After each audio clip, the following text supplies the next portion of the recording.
can't do this with him. Hello, everyone. Welcome to the Wolfpack Wrestling Podcast. Tonight's episode is episode 118, and this is the Money Wave. So this is the show that I produced on this evening, and of course, on the night that I get to produce the show, everybody's all over the place. Kimmy is having a family reunion. She's over there, says she's making the glizzies and the Yes, burgers. I'm moving around. I'm sorry, people. Just bear with me. Usually I'm sitting still. Just bear with me today. Dan can actually be heard tonight. I think this is his first Wolfpack Wrestling podcast where his equipment might actually work correctly. Oh, Hey so man, so I've y'all been been talking trying, about me bro. with my laptop, but ain't been talking about Dan. Okay, I get it. I get it. Nah, it was my service. It's always nervous, but now we upgraded. We good. Y'all come on in. Listen, y'all tell a friend to tell a friend. Our brother Ja will be in with us shortly. Yes, let me go ahead and go in so I can share it into my little group chats I'm in so everybody can join. Yeah, tell everybody to jump on. The show's about to be crazy tonight. We got a lot to go over. It's Also, especially also what? I said, don't forget about Ginger. We need to give her some prayers as well. Yes, everybody pray for my sister. Yeah, Yes, pray for definitely. her. As well as my Aquarian brother Ja. Everybody pray for him. Yeah, please keep both Ja and the evangelist in prayer. Who I don't know why she calls me Abraham. I don't. You know why she call you Abraham. Don't do my good old sis. Why? What does Abraham have to do with her being evangelist? I don't know. Listen, y'all all in the Bible. That's all I know. That's all I know. Y'all all in the Bible. I have no idea what has to do with the other. But tonight, we're still even though I got to produce tonight, we're still gonna play the dumb games. We got Don't call him Ja. You hear him? You hear him, Ja? I know you hear him. Ja. I know you hear him. We're still gonna play the dumb games. We got AEW Forbidden Door review because we were there. Myself, Ja. Shout out to Dark Kent. OG Wolfpack was at the Forbidden Door. The Enforcer. Shout out my sis and my wife. We had a good time. And now Kimmy and Ginger, it seems out of revenge because they claim we didn't bring women, but we brought our significant others, are going to a live show without us. Don't worry about it, because me and Ginger gonna do our live event without y'all. Don't worry about it. But why would you do that? Like, I don't understand the point. Don't like, do us. Just now, when we be talking about some, we got tickets to this event, and y'all be like, oh, we wasn't able to get them. Oh yeah, we didn't invite y'all, but y'all just watch us like we had to watch y'all. Oh, that's crazy. That's crazy. I need everybody to know something though. Wolfpack will be at many more live events as we are getting our press pass situation together. We're going to be covering a lot of live events, and we're going to sit down and talk with Dan, Ginger, and Kimmy, and we're going to get a plan together so we can be press passing it, because that's what the Wolfpack should do. And we're all a family. It's a Wolfpack family, even though Ginger and Kimmy act like we're not. It's okay. No, because y'all act like we're not. Y'all act like me and Ginger not. Y'all act like me and Ginger not. No, don't do that. And we love y'all. I've been with y'all from the beginning, being Ginger. Let me wipe my tears. Boo. If y'all can see Kimmy right now smiling in her bonnet, y'all would know this. And she ain't even wearing a bonnet. She wearing a do-rag. On again because I don't go outside, y'all. I'll be in here doing household duties. Mommy, you okay? Yes, I'm okay. Listen, we doing the wrestling podcast. You here with us tonight, baby? Yeah. Yeah, I love her. I need y'all to be here, because when I tell y'all my baby at 5 years old is the biggest wrestling fan, and it's two before her, and they never watched it with me. This is my baby. She love it all. I need everyone to know that although Ja isn't having the best of a day, that I have designed a show that will bring him so much joy. I have put together a show tonight that will bring Ja so many smiles and laughter, that he'll probably threaten to quit 5 times tonight, and it's gonna be great. Yeah. You knowing y'all too, he's definitely gonna turn his camera off and exit stage.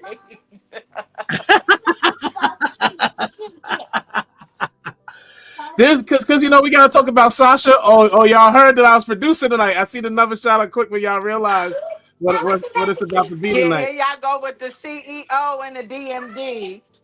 No, see, but there's nothing to really. There's nothing. Listen, we'll get there when we get there. There's a lot of things to talk about. Mercedes happens to be one of them. I'm triggered already. Oh God, you're triggered already. Like the show barely started and you're triggered. I don't think you understand. Before the show look even forward to this. Before the show even begins, you would, Dan. You would, Dan. Before the show begins, I'm already triggered. There's so much about Mercedes that we have to speak on tonight. It makes me upset. It makes me upset. It really does. But this is the Wolfpack Wrestling Podcast. Everybody tune in, jump in real quick. So we are the best way to start your wrestling weekend. Then you're going to get into SmackDown. And then you got Money in the Bank on Saturday. And then you got Heat Wave on Sunday. You're welcome. Look at action-packed weekend. Look at that. You know what I'm saying? That's what we're here for. Yeah, Dan, I got a lot. Mercedes has had me triggered. Setting up the show, I realized, which I'm not going to do often. And yeah, Ja, you can have your job back. That I had to see Mercedes' name so many times preparing the show this week. It was driving me absolutely insane. But I will tell you this. For anyone who hasn't went and watched All Stars Lives on the podcast channel, the look on this man's face when Jack Perry wins is why we love wrestling. It was a very heartfelt, good moment for you, All Star. I loved it. I thought it was hilarious. Yes. Thank you so much, bro. And I need people to understand like how genuine I like really am too. Like I've been rooting for Jack Perry for 2 years now, and I took a lot of slander on this show when it came to Jack Perry about how he'll never be a star, blah blah blah blah, he'll never win a title, and there it was. It was one of the most satisfying moments for me as a wrestling fan. Oh, you could tell. You could tell in the video. I was smiling ear to ear after I was screaming at the TV. So. Excuse me, Kimmy, you're not excited that Jack Perry won? Excuse me. Listen, he tore your person up because you didn't vote for somebody else and not Jack Perry? No, of course I went with Jack Perry. I'm always going with Jack Perry. Oh, okay. Let's get it then, Jack Perry. If my washing machine is too loud, I apologize. Let me move. No, you good. Shout out to everybody.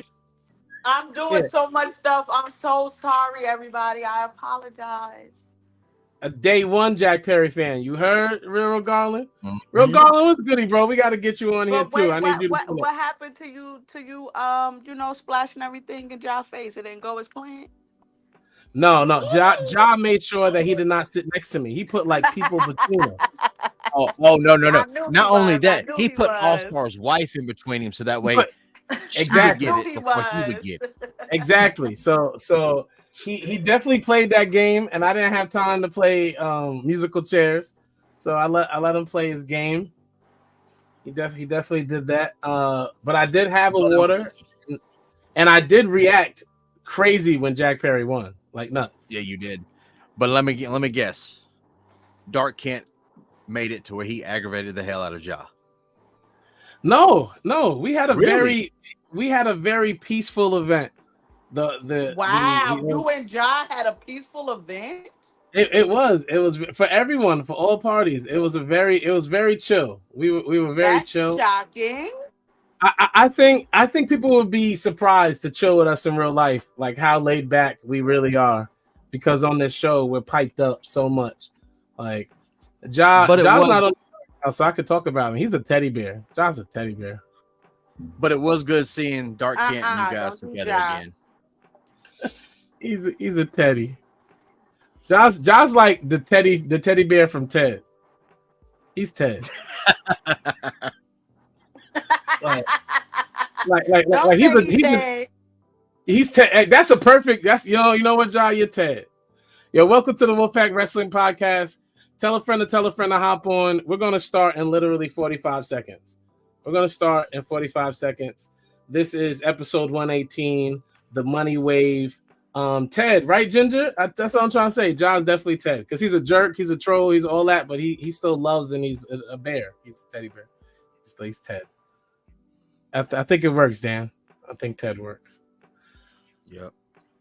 Thank you. He said bad. So no, we're literally starting the show in 20 seconds. Tell a friend to hop on to the Wolfpack Wrestling Podcast. We are the best way to start your wrestling weekend. Shout out everybody who's already logged in right now. It's super dope to have you all with us tonight. Ginger cannot be with us in person, but she is with us in the chat. And I like when she's there. Yeah, I'm sorry, Ginger. I'm not going to say what you want me to say. I don't want to get yelled at. By the way, why am I a Trumper? Yes, John. He called you a toy without a soul, John. Get him. Oh, yeah. Yes. Dan wants to know, Ginger, why do you think he's a Trumper? I don't know. It doesn't make sense. Welcome to the Wolfpack Wrestling Podcast. Welcome to the Wolfpack Wrestling Podcast. This is episode 118. Do the Money Wave. I might make that into a whole dance. We are here normally on Thursdays at 7:30 p.m., but today is a Friday, and we are here briefly into your SmackDown. It is going down. Let's start the show. How does John do it? Let's go.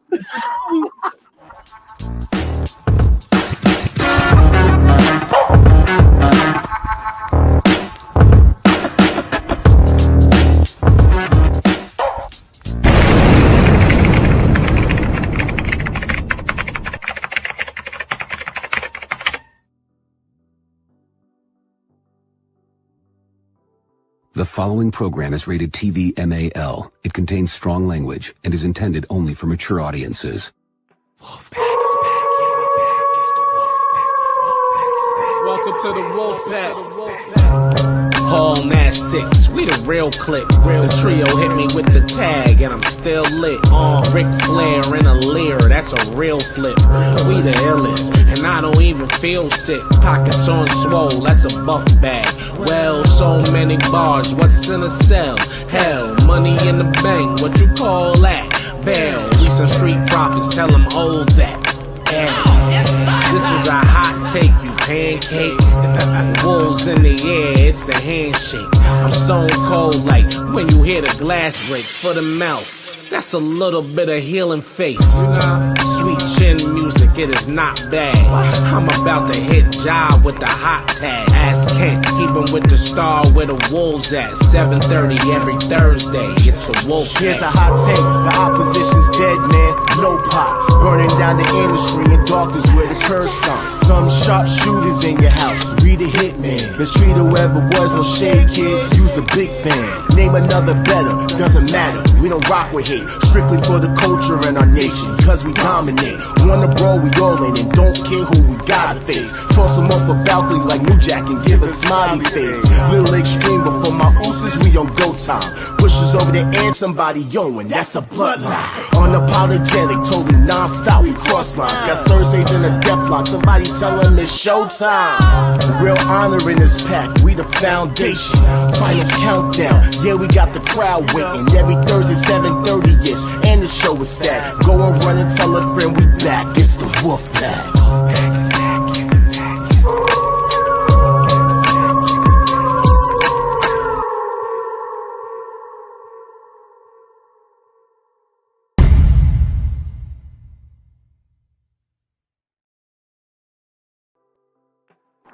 Now, what did he say? He'd be like, well, if you missed us, that's great because you don't have to wait any longer.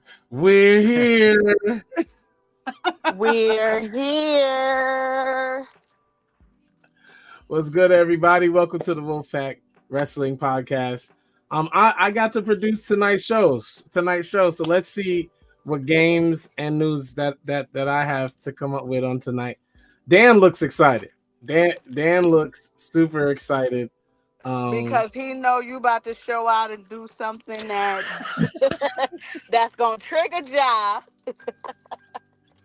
If you have not shared this, if you have not told somebody to tell somebody to tell somebody to be on here tonight, you are going to miss one of the best episodes of the Wolfpack Wrestling Podcast. I absolutely promise. Ja's not here right now, so I'm gonna play his song while he's not here, just for giggles. So what I need everybody to do right now is go run to Facebook, YouTube. We're gonna be on Instagram soon as Ja gets here. He's running late, of course, on the night that I am producing the show, and then we'll be on Twitch at Who Is Pledged for like the second half hour. This will not be a 3-hour show. We're normally here Thursday, 7:30, but today is a Friday, and we're here right now. And you can follow us everywhere at the Wolfpack Wrestling Podcast.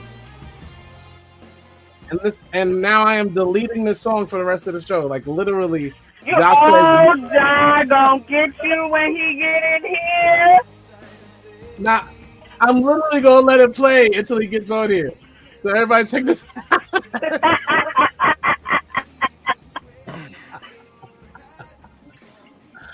Listen, I need everybody to be very attentive tonight. Be very sharp. We're gonna go. There's an order to it. Dan is not gonna sing the song for you, Ginger. That's not happening. She said, "Say it, Dan." Oh, she knows what I want. I know what she wants me to say. I ain't saying it. So I just want to say something, especially as we start the show, and that I've seen a lot of these going around on Facebook pages. You're the first one that did it. Thank you, Dan. You better not. Thank you, Dan. And that's my point. How does everybody steal what I did, and nobody gives Wolfpack credit?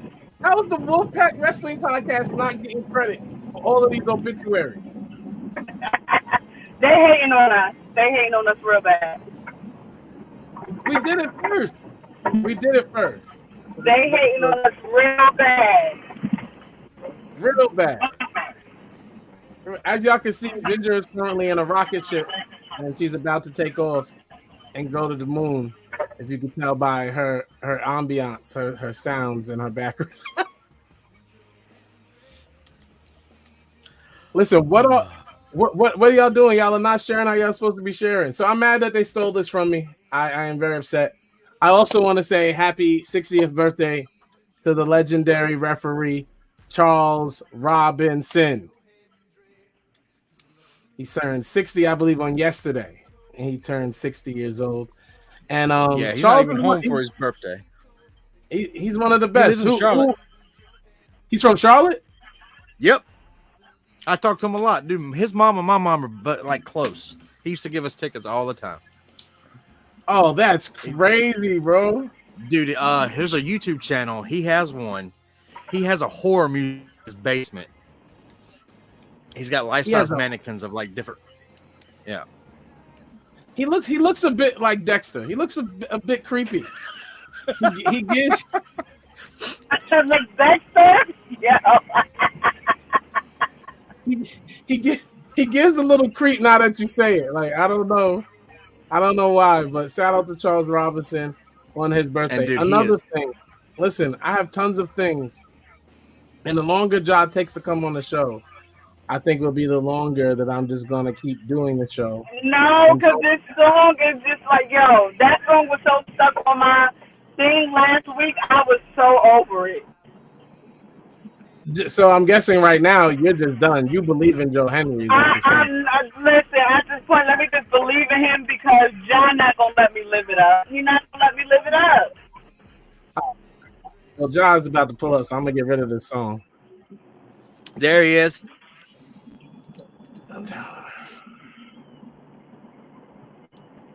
Oh, his service nervous.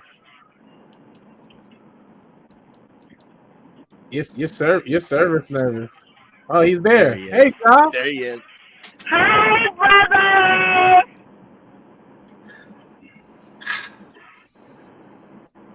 I just want to just say, I hate you. Who? I hate you so much. Who? You think I don't know about all the trash that you were talking to me? Who? That's just crazy. I heard it all.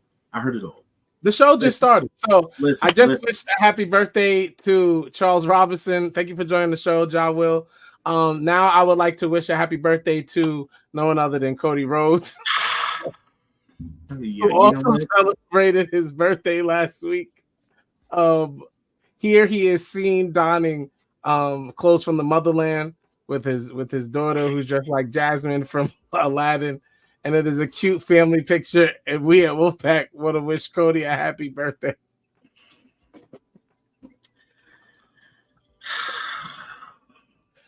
Listen, Now, I just want to just let it be known.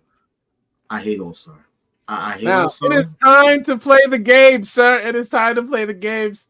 It's time to play the games. You even played the music. How about that? You even start the music. I did. It's not playing? No, it's not. Yes, it is. It's just not loud enough. There you go. First game. Who is this? Hold on. I'm making sure that we're live on Instagram. Who is this? Yes. I played the fifth. Mercedes Moné. Okay, now who is this? Moxley. John Moxley. Who? No, that ain't Moxley. Nope. Wait, there's no AEW title. That's Cody. Say his name, John. Who is it, John? That's Cody. It's Cody Rhodes. Cody Rhodes. Thank you. Hey, everybody. Next game. Trade one WWE star for one AEW star. Go. Liv Morgan for Mariah May. Oh, you put Mariah May on WWE? I would. I mean, who else could I? I mean, the only other option, and this would be a flip if done correctly. I don't know if Kimmy's there, but this will be a flip. What if you trade Rhea for Jamie Hayter? Rhea for Hayter. That's nice.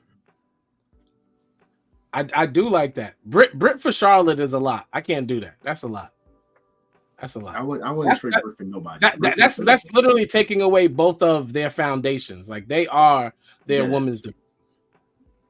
The only other names that I could say that aren't here, Chris Statlander for Bayley. Okay, I like Chris Statlander for Bayley. I like Chris Statlander in WWE. I like Mariah May. I want to say I like your answer for that too. I think Mariah May will be great in WWE. Give her what Liv is doing.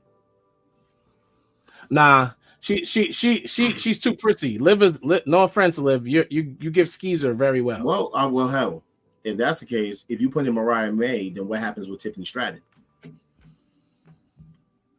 Exactly. Tiffany Stratton is the Mariah May of WWE. Yeah. Exactly. So, I mean, I wouldn't even trade either or. I mean, to be honest with you. Exactly what we're saying. Exactly. Listen, you can only sign 3. Hey, Ja, you can only sign 3. Who you leaving out, Ja? You know what? Well, why are the games only for me? Where's Kimmy at? Hey, Dan, you can only sign. It's for everyone. The games are for everyone. Hey, Dan, you can only keep sign. Asking me. You know, because I just know you're 3. interested in this question. I'll take B, C, and D. Yeah. Okay. I'm going with A, D, and B. What? You disrespectful. You disrespectful. I mean, okay, fine. A, C, and D. No. A, B, and C. Oh, you have no right answer. You're leaving somebody you like off regardless. Yes, I am. So, regardless, I will lose. And you did this on purpose because you know how much I love Jamie Hayter. So, you know what? you really trying to troll me. You want to troll me. So, I am going with A, B, and C. Final answer. I will sadly leave Hayter off. So, right. What have been some of the worst booking blunders of all time by Vince McMahon? Shoving Roman Reigns down our throat, right? No one remembers when people were saying that. Oh, okay, my bad. That wasn't one of the worst booking things for me. No, I mean, of course it wasn't. But how about Brock? Jinder Mahal as champion. Jinder Mahal, yeah. How about Brock beating every black world champion? Ooh. How about Brock beating Undertaker? Yes. That was horrible. Still horrible. Bad decision. ACMD choices. You kept Willow off. That was honest. She's from Long Island, so Ja couldn't do that. Exactly. Like that's why I'm like, you know what? I just like you, but I'll get you back next week. I will definitely get you back next week. Don't worry. What have been some of the worst booking blunders of all time by Vince? Wait, I want to make sure the entirety of all 2000s. That Bobby Lashley and Lana story was bad. That's the reason why Ja's wife cheated on him. What? The entirety of all 2000s? Yes. Yeah, you look like Mira. Shut up. Yes. I mean, where do we begin? What's good in the hood? Keep it up, my nigga. That wasn't booking. That's him. Okay. Oh, that was just him. Oh, okay. You're talking about booking blunders. I don't believe you're sorry. Take your clothes off. Go ahead, take your clothes off. You're him and Trish? You're not even doing it anymore. Him and Trish? How about the live sex celebration? Okay, that was that. Yeah, I agree with that one. That one Dan was all right with that. Dan said he was all right with that. No, absolutely not. As a young man, we kind of got to see a nipple. Absolutely not. Okay, everyone. Which country has the best stable? You didn't answer, Holy. Yeah. No, my worst thing is Brock beating every black world champion. Oh, okay. Oh yeah. That was a big man. Every time a black person became champion, Brock came right in the cookie. Yeah, Brock doing that was a super blunder. If we're being honest, the Montreal screw job is a big booking blunder. Oh, 100%. 100%. That's not even a lie. That is one of the biggest of all time. Which country has the best stable of wrestlers? Is it Is it Ireland? Is it Ireland? Is it Mexico? Is it Japan? Is it the UK? Is it Scotland? Is it Canada? Or is it whatever those last people are from? Australia. British? Australia. That's British. Britain, ain't it? That last one? Britain is done in them. This is only for the UK. The last one is Australia. Okay. Yeah, no Americans. No Americans. I mean, Mexico kind of like wow. Not fair. I mean, it's really not fair in a way because it's more people. But then again, the stable. That's why I'm like,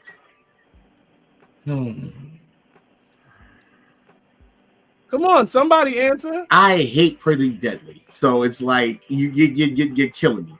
I don't know what kind of stable Drew McIntyre is going to have with 3 women who could barely speak English.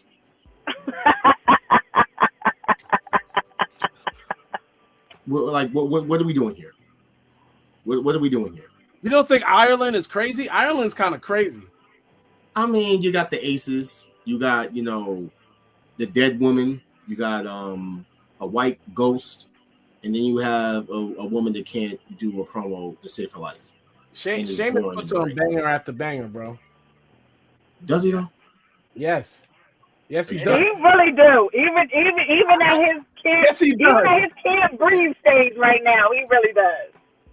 Banger after banger. Banger after banger, even at his can't breathe stage. 100%. Who we going with? I'm gonna say Japan. I think those three women will whip any woman on this list. And I would have to agree, but I'm going to be biased and go, to the team UK, bro. I kind of want to get with the team UK, bro. I'm not gonna lie. Even with Pretty Deadly, allow me. You gotta allow me. I can't stand Pretty Deadly. I can't either, mate. But listen, just don't allow me. Allow me. You get it? Dan, where you going with it? You feel me, brother? You feel me? Sticking with my brethren, the Irish. I'm gonna go with the Irish too. Aye. That is my second. I did want to say them. I did, but Lyra's dead. That's why I'm like, she's gone. She gonna come back. She gonna come back. This my tag came back. Hold on. Take the thing down real quick. You know what I'm saying? Since I'm not on. I don't gotta produce today. Did we not talk about this already? You know what I'm saying? Do you not understand what happens when you die? Death by yams. Do you not understand death by yams? Okay, that was a big ass woman landing on a little ass woman. She went night night. Death by yams. That's really what happened. That's a lot of ass landing on a little ass woman. Okay, death by yams. Yeah. Naya really got the yams. And I just want to sit there and say, I'm gonna need y'all because I already heard All Star earlier. All right, because y'all didn't want to give him no props. You know what I'm saying? We started the rest in peace to the wrestlers. I'm just gonna sit there and say, they haters. I want y'all to start coining the phrases. I want y'all to start coining the phrases that we say. You know what I'm saying? Give us our props. Bisexual Undertaker, I started. You started that, and I really wish people would give you your props for that because that's the first time I heard Bisexual Undertaker from you. They don't want to give. They don't give Wolfpack. They don't give Wolfpack credit for a lot. We predict things before it happens. Everything, and nobody ever comes back and be like, "Oh, they said it first." And I know we said it first because I don't hear it till after we say it. Of course, but do you guys ever listen to any other podcasters in wrestling? Rarely. I listen to Hills for Life at most. So rarely. If you listen to this podcast and then you go on like Saturday or Sunday, it's starting to feel a little funny. Where they and Wrestle Talk. Yeah. I listen to like JD from New York, the drive-through just because I want to hear how stupid he is. So, for those who don't know, like I said earlier on the pre-show, if you weren't in the pre-show, the OG Wolfpack went to Forbidden Door on Sunday, and we had us a good old time as we sat there for 12 hours of wrestling. Yes, it was a lot of wrestling. A lot. So we're going to jump right into the review. I always wanted to do the reviews early, and because I'm here, I can do this now. We're going to review Forbidden Door right now. Oh, okay, cool. Hey, Ja, how was it for you? How did you enjoy it? Shout out to Angel. Let's see, she just joined the chat. How was Forbidden Door for me? I mean, I loved it. I was mad that I had to, use the bathroom for the Tony Storm match. I was about to say, I didn't expect it to end so fast. You know what I'm saying? Like, I want to let everyone know that Ja also missed Willow Nightingale against Chris Statlander tag team match because he was in the bathroom. That's cap. I actually saw it. I saw the end of it. What you saw the end? You missed towards the end. I missed the end. Yeah, you missed most of the match, bro. I was there. I know. Because you made sure that you went in first while we was trying to get food and I went online first. I went online and got T-shirts first. Which I don't understand how. I mean, how did you get the T-shirts and still got in before us? And the food situation was I'm not gonna lie. Because one place didn't have anything, and then we had to walk all the way over, get something else. Yeah, so it was a pain. But otherwise, the pay-per-view itself, I actually really.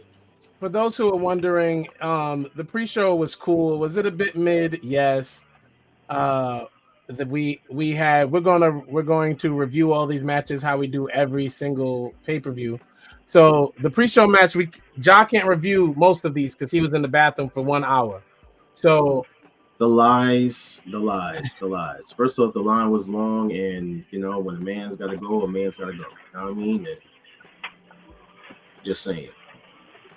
When a man's got to go, a man's got to go. You know what I mean? Like, what do you want me to do? I'm sorry. So we had the House of Black versus Kyle O'Reilly. I did miss that one. Huh? I missed that one. Yeah, I know. Versus the stable that couldn't make it in Private Party. So all 4 of those teams, they went at it. House of Black won. Everybody thought that whatchamacallit hurt himself, and he did, but it is not as bad as they originally thought. He said that he didn't, but I don't know.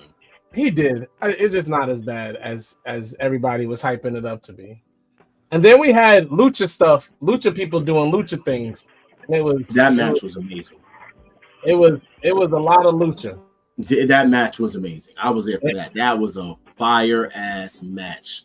I skipped over the Willow match on purpose because I'm just going in order from this thing down here. But by the way, I do want to sit there and just say I need a singles match between Teton and Ray Phoenix. I don't think they will stay in the air.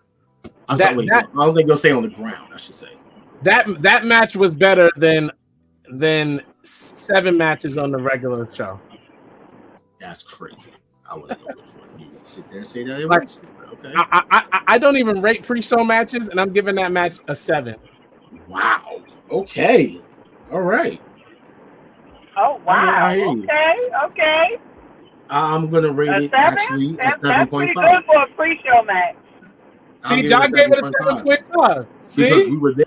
I'm telling you, like that's why I said I need T-Tone versus Ray Phoenix in a singles match. I don't care. I don't need the title involved. I just need them to go at it, bro. The exchange between those two alone, fire. I'm not even gonna get into the whole Tsuji versus Penta because that was actually like hard hitting too. But it was just the I'm not gonna say the acrobatics, but like the sequences. Kimmy keeps coming in and out of here. That's crazy. That's okay. She got crazy background. It's like she on a rocket. The sequences between the wrestlers, bro. It's like as if they've been working together their whole life. It was just amazing. It was really amazing. 100%. And then Willow. Here's the thing I didn't like about the Willow and Maya versus Statlander and the other girl. Here's what I didn't like. I like Statlander's entrance. I did not like the fact that Willow didn't get the pin. Talk about it. Like, what sense did that make? Like, if we're building this whole feud between Willow and Statlander, why didn't Willow get the pin or Stat, if they were going to win, get the pin? Why have Mia get the pin? I was very confused. Man, listen, it's due to the fact that oh shit! Shout out to my boy Nick. He just tuned in. He also has a podcast. I can't think of the name very quick. Nick, drop into the comment section so I can definitely let everybody know the name and how they basically follow. But word, I didn't understand that. I guess they tried to hold it off because they knew that Chris was going to go against Willow, in the Owen Hart tournament, so they didn't want that to like ruin anything. But then again, Willow could have pinned the same because it pinned was it Miu? I think her name was Maya. Yeah, she could have pinned her, and that would have been a problem. But you let the Stardom girls in the match. Yo, Dan, did you watch the pre-show? No, I did not. That's why I can tell because you're mighty quiet. I can tell you didn't watch the pre-show, but I didn't like that one, so I'm not rating it. And then before the pre-show ended, we had Mariah May versus Saraya in their Owen Hart qualifier match. And while the match wasn't stunning for me, I'm not going to lie, it wasn't my cup of tea. Saraya, I don't think can wrestle well. And her matches are very slow paced now. She does more walking and screaming than wrestling. Like, I feel like I saw a lot of Saraya with her arms out doing this than wrestling. Like, I feel like she did more I'm sorry.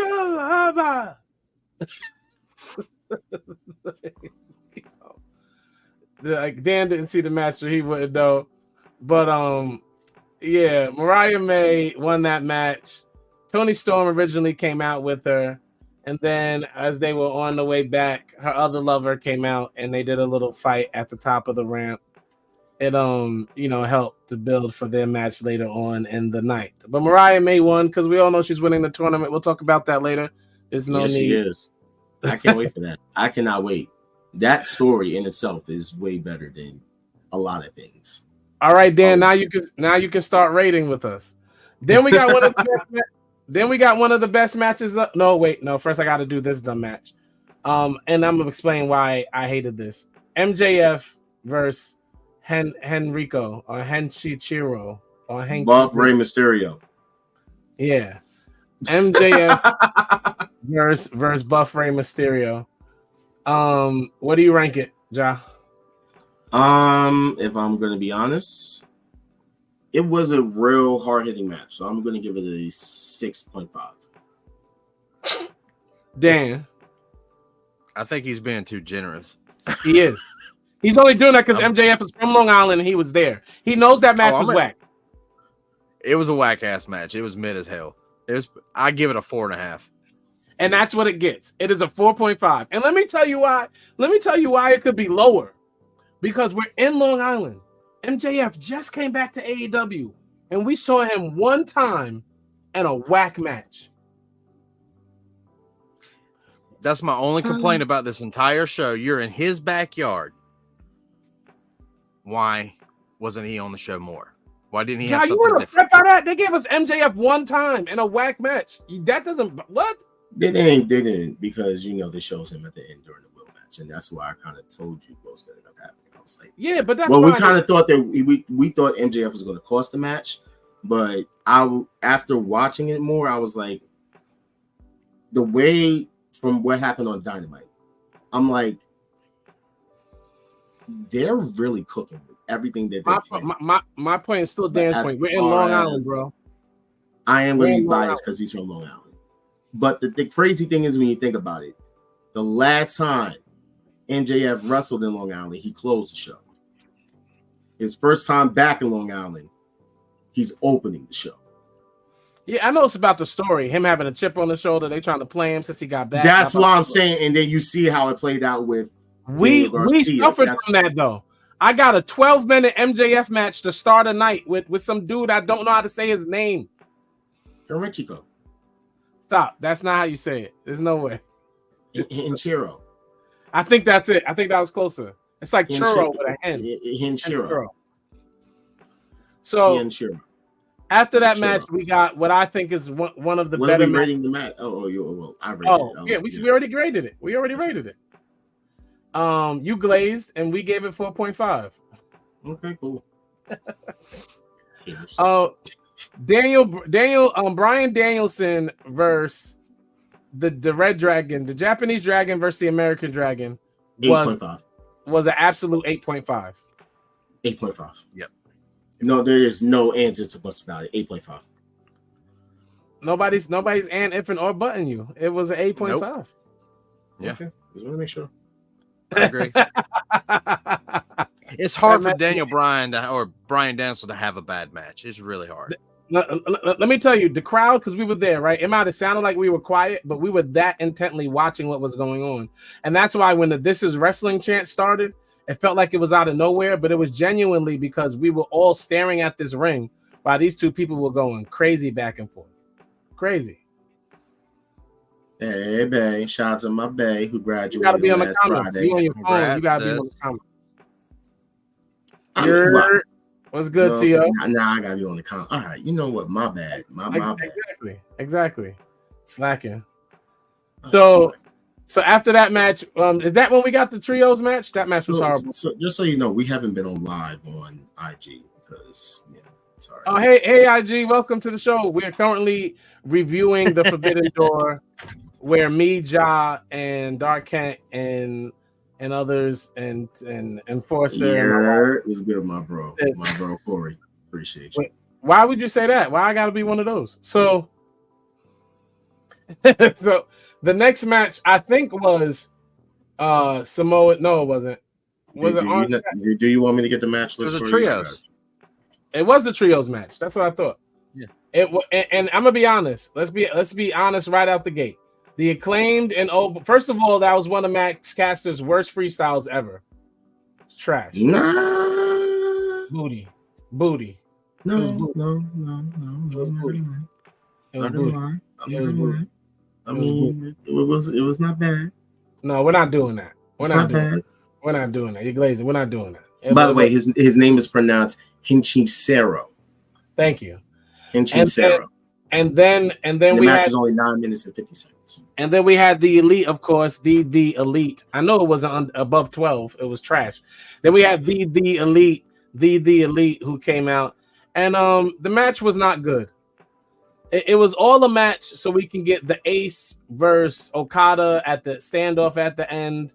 It was all a match for one moment, and it felt rushed. It felt like whatever when you were in the building, if you ask me.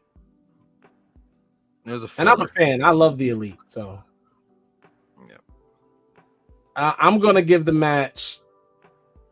I'm gonna give the match a 5.5. I'm giving it a 4.5. I concur. 4.5. Oh, I love the honesty today. Everybody's just being so honest today. Then we had was this Orange Cassidy versus Zack Sabre Jr.? The next match was Bryan Danielson versus the Dragon. We talked about that already. Yeah, that was actually the next match. That was at match number 8. That was we said that was an 8.5 all around the board. I am going to say the next match was Timeless Tony Storm versus Mina Shirakawa. So let's talk about it. Timeless Tony Storm's entrance, phenomenal. Yes. Yep. Yes. 1,000%. Phenomenal. Phenomenal. And then of course, she defeated Mina. I mean, it was this match was good, bad. It was good storytelling. It was bad match. If you were in the ring, don't front job. If you were in the arena, it was boring. It was great. The way that match ended was amazing. Stop it, John. Not without the ending. Okay. Sensational. So anyway, y'all can read. Tony Storm defeated Mina to retain the AEW World Championship. This was a legit one of the most over angles on the card, which it was. It did not deliver as a match. I disagree. Afterwards, Mariah May gets the girls to shake hands, and they share what Ja is being horny over, a three-way kiss. Yeah, three-way kiss. What are we rating the match? 3 ways. He said 3-way. Really? Between the 6 and the 9, 3 ways. What are you rating the match? I told you between between the 6 and the 9, 3 different ways.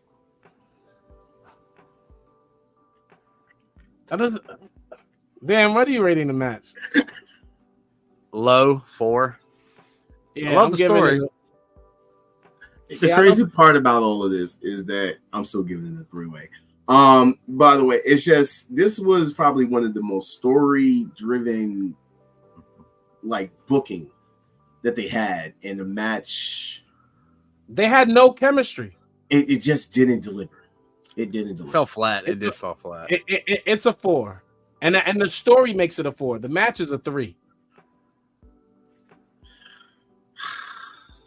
Go ahead, Jock. Can you rate it for real without the horniness? I gave it a 3-way kiss. Oh my God. Anyway, it's an answer. It's a 3. Anyways, after that, I think we had to either have gotten the Orange Cassidy match or the next match would be Zack Sabre Jr. versus Orange Cassidy. Yeah, Orange Cassidy versus Zack Sabre Jr. went down.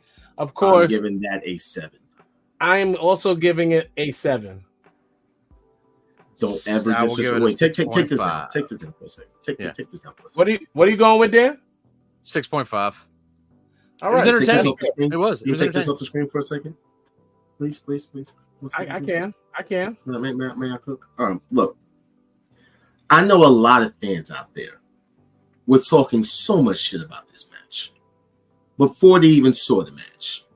Now, I don't know if you guys just really do not believe in Orange Cassidy as a wrestler, but you need to start giving the man his flowers. The boy can go. Gimmick aside, the man can really go in the ring. And Zack Sabre Jr. carried him.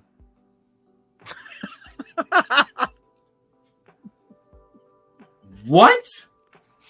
Carried him. Zack Sabre Jr. put that man in so many different twists, so many different reversals. That's Zack Sabre Jr. though. That's exactly. And he made Orange Cassidy. He made Orange Cassidy look better than any wrestler ever has in that ring. You want to know why? It's because Orange Cassidy always has that never quit, never die attitude. Now, what Orange Cassidy did give Zack Sabre is Zack Sabre's matches are slow. Orange Cassidy picked up his pace a bit, which is why the match was good.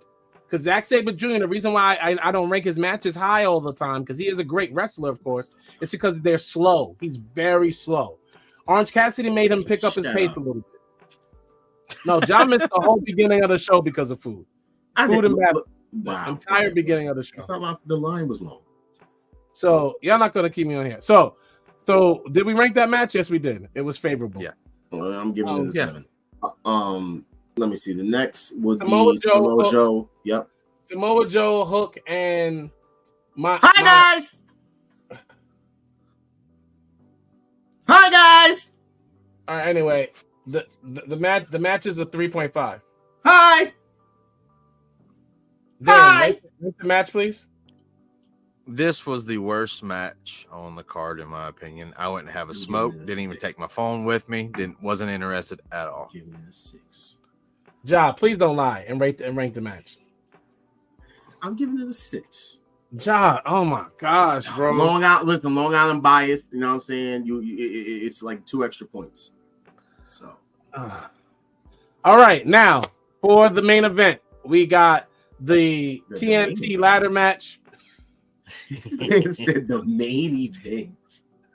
For the main event, we got. Do we have the video of you when you I did not bring it on the show, but we got the TNT ladder match. And for those who are wondering what happened tonight, you don't have to wonder what happened tonight. Mark Briscoe's toothless racist self came out. Got what? Whoa! You're not about to disrespect the Delaware boy. Leo not about to do that. If Leo Rush isn't the black heart, he's a no heart. He got pushed out the way. Dante Martin got hurt again. Shout out to my boy Leo Rush. Dante Martin's made of glass, so we got him up. And we also have to point out, I coined the phrase "Black Ladders Matter." Okay, shout out to Jack Perry for making sure that Black Ladders matter. Okay, so basically, everybody else want to use black ladders. Yo, they even got El Phantasmo out there. For what? Get out of my face. Jack Perry got everybody out of there. He stood tall at the top with the belt for anybody who was wondering. Jack Perry defeated Takeshita. And Takeshita is actually going to definitely, he'll probably be the one that beats somebody for some belt that nobody cares about. El Phantasmo, Mark Briscoe, Dante Martin, and Leo Rush to become the TNT champion. Great ladder match, tons of insane spots. Jack Perry takes out Mark Briscoe's toothless racist self to grab the belt. You know what? Stop calling him racist. What are we ranking the match? I'm giving it an 8. Take this picture down. 10. Take this picture down. This match itself was an 8. But watching All Stars reaction, it's a fucking 50, bro. This is the reason why we watch wrestling, okay? I know, man. It was so great. So great. I'm glad I posted that. It was a 10. It was a. I don't care what anyone. It was the match of the night. It was a 10. It was. Okay, Dark Star, heard you. I enjoyed it. I was yelling at the TV, and then I went to go watch All Star, and I was like, "Oh my god, greatest match in the world right now!"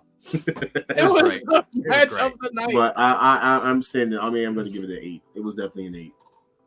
Oh, this guy. Anyway, the match after that. I think that was John Moxley. No, it was Mercedes. Yes, Oh. it was Mercedes versus Stephanie Vacchio. It was Mercedes. May I take the stand, please? Do we have to? Go ahead. I knew the review was going to drag the show, so we had to just get it out the way. Let me just sit here and just say this. Stephanie Vacchio. I've been talking about this woman since they announced it, and I kept saying I was waiting for this. Stephanie Vacchio won that crowd over in one match. Stephanie Vacchio turned an entire New York crowd who was singing CEO Lies. when she came out. Lies. Job was singing CEO. No, he's glazing now. I'm not going to let that happen. So maybe half the arena. I am going to sit here and say, Stephanie Vacchio, listen, Tony Khan, you need to sign that woman expeditiously, immediately. Seriously, sign that woman. She is a star, bro. She can go in the ring. Say what turned us against Sasha. It wasn't Stephanie. Babe, it was babe. Hold on. Exactly. Ja over here lying mouth. to y'all. Ja, can I ask you a question? How do you go to the show and then come back with all this propaganda for the fans? What propaganda? Like that, the whole crowd was chanting CEO. They were in the beginning. They were chanting CEO. Half the crowd did not care about Mercedes already because she had already made the comments that she had creative control. Nobody cares. Ja's the Mercedes Glazer, and we're going to get to it very shortly when we get to the news. Anyway, the dumb girl won 2 belts, and then finally, the person that matters the most came out to her chant DMD with pyro CEO and the whole lot. CEO. No, DMD. Bro, CEO. we're not doing this again. The whole crowd. More people chanted DMD than CEO.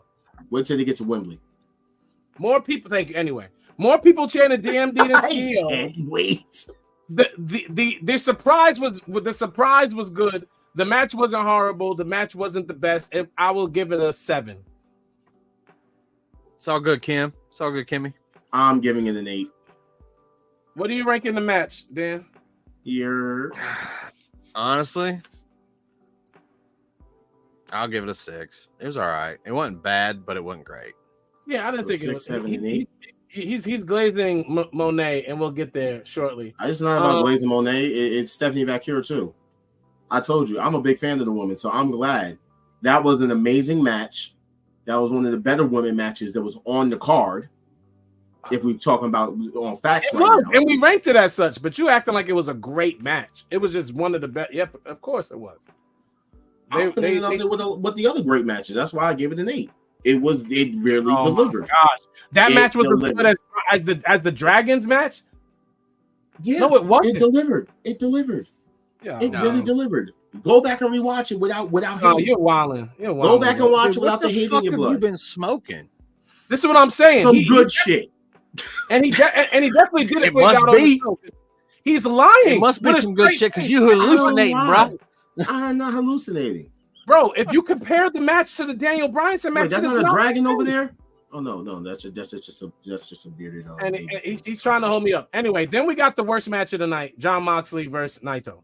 Okay, the absolute trashiest match of the night. The match is so bad, it's getting an NA from me, like it was on the pre-show. I'm not rating. Capping right now. Wow. I'm not rating it. Wow. Trash. Wow. The match was trash.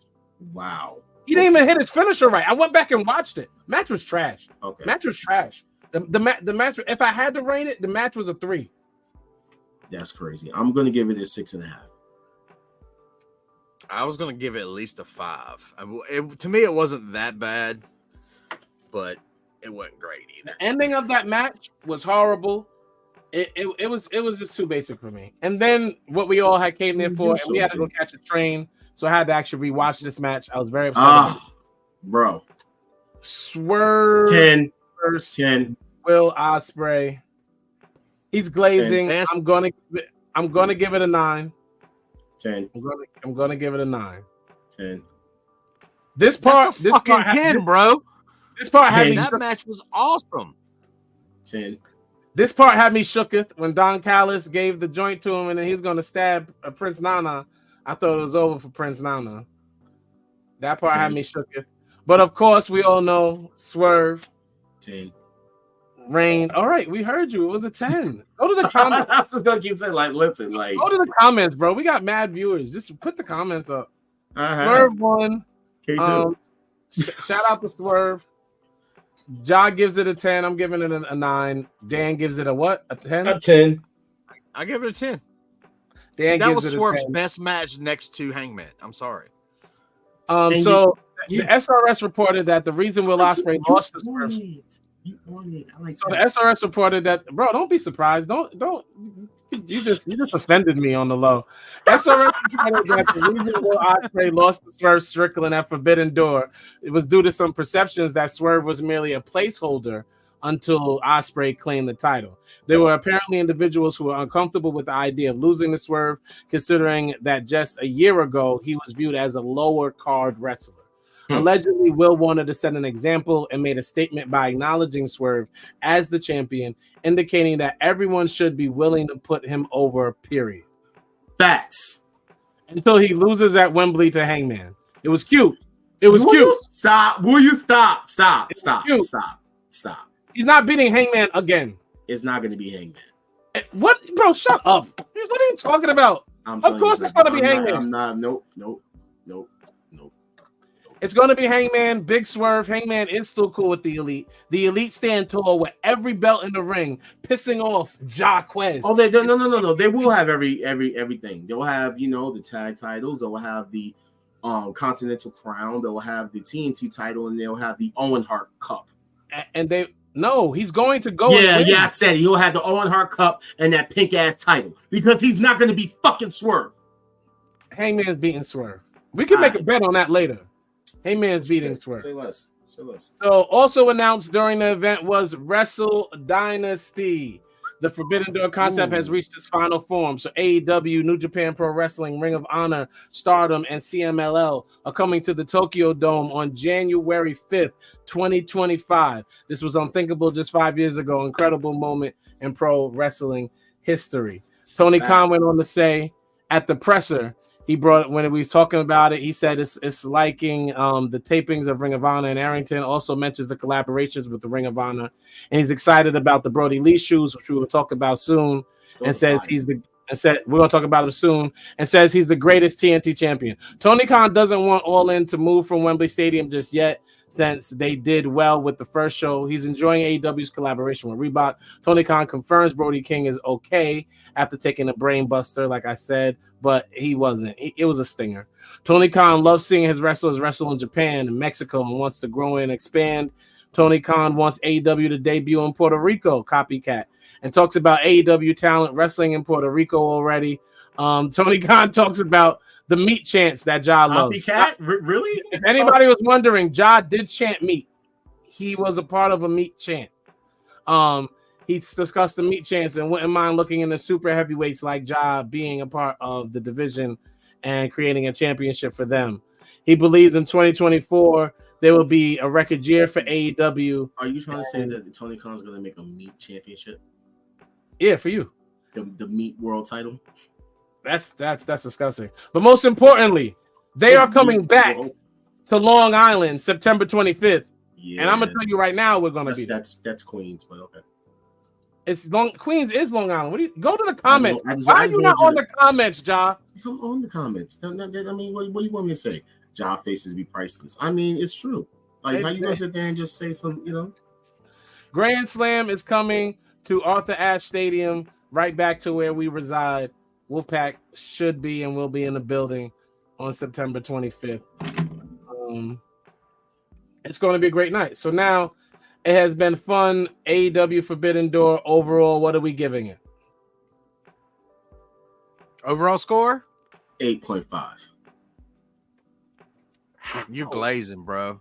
How? I got to see this is a 7 at best. 7 at best. I'm giving the event a 6.5 for the wrestling. The experience is always priceless. I'm not rating the experience. I was with good people. We were chilling. We had a great time. With the time we had was a 10. The event unbiased 6.5. If you ever want me to be, if you want to be less biased, I'll say that was a 7. Okay, so it's time we're getting to the news and the rumors of the week leading up into here. AEW doesn't make new stars. Oh no, actually, no, hold on. Wait. I meant hot take pancake. And I'm still gonna start right where I just started and say AEW doesn't make new stars. Never mind Mina or Mariah or Willow or Swerve. And then somebody responded, Swerve was made in NXT. Hey, guys, does AEW make new stars? And if they do, who? Wait. Can I plug and play? Swerve was made in NXT. Wait, hold on. AEW doesn't make new stars. Hot take or pancake? Pancake. Extreme okay, pancake. So now everybody who's watching wants to know who. You could say who they made. JF. You could say you're talking about Jack like Perry? what do you consider a star? Like Jack Perry. They definitely made Jack Perry. MJF. Britt Baker. Jamie Hayter. I was gonna say Jamie. Are these people superstars? Are they the top in AEW? But that's the thing. You can't. Okay, so here's my take on this. When you're saying that, you're basically thinking about it in the WWE universe because no, because you have me wrong already. I'm asking in the sense of like in TNA, there's no superstar. I'm talking in the sense of what a star is outside of wrestling, like a person who anybody would see and be like, oh, that's so and so. I mean, there's not a lot of stars that are like that. There hasn't been no. When I say that, like the last person I could sit there and say will be considered a star would be Roman Reigns. That's not true. If anybody saw Mercedes in the street right now, they would know who she was. But she wasn't made in AEW. That's why I'm asking you, who in AEW, if anybody saw on the street right now, most people would know who they were. MJF, Jack Perry, Tony Storm. And I don't care if anybody says NXT. Tony Storm was not made in NXT. That's true. That is true. Tony Storm was in Stardom. She was actually made in Stardom. She was started in Stardom. She wouldn't even got to NXT without. That's true, but she became like her star in AEW. NXT recruited a bunch of girls from Stardom. She was included. That's Stardom. Yep. Yeah. So, I mean, we already said what? We said MJF. We said Jack Perry. We said Britt Baker. But he's saying that, Britt Baker's definitely a pillar. I'm going to end up putting Swerve in that list, regardless of how someone's trying to lie and say, oh, it was NXT. I'm like, bro, it was barely like, what? He wasn't taking it seriously in NXT. Himmy, you ain't here. You have no idea how much I chose violence because it's hot take a pancake. So my next hot take a pancake is let it cook. Sasha Banks was interviewed on Hot 97, everybody, and here's something she said. She said this may be yesterday's news, but and I'll tell you why this is a hot take or a pancake in a minute. This may be yesterday's news, but Mercedes Bonet buried her husband, who was also a WWE seamster or was. Not sure if he's still there because, she probably got him fired. She went off on Hot 97. She said, I was pissed off. I was mad. It was Money in the Bank. He made me this disgusting, ugly, lupus green, yellow, white, and navy together. I legit cried and screamed, I'm not going to wrestle good, and it makes me look ugly. I hate it. And I made him feel so bad. I'm like, this is not what I said, all this stuff. And honestly, it didn't make me feel confident when I went out there. I remember doing my entrance and I slipped a little bit. I was so mad. Kind of brutal, but honest. That's what we need, brutal honesty. So, Mercedes Moné said that it was this is her husband, because I know many of us don't know what she looks like. So, It was important for me to put this Did picture you call her husband a she? It was important for me. It was important of me to put this up so y'all can see what she looks like. Because I know a lot of people don't listen. So Mercedes is something else. She did mention in an interview long ago that she treated him bad, and now she went and put this out there in the public. She never takes pictures or is seen anywhere in public with him. I wonder if they are even still together. I might as well have wrote this post, by the way. If you were dating or in case married to someone that you don't want to be seen in public with, you shouldn't be dating or married to them. Hate to say it, but Makazi, you can do better. By the way, that's her husband's name. She doesn't deserve you. Wow. Because she said this dumb stuff that I already read that she said at the event. So the question would be this: is Mercedes Moné a horrible wife? Hot take or pancake? Wow. Hot take, baby. Hot take.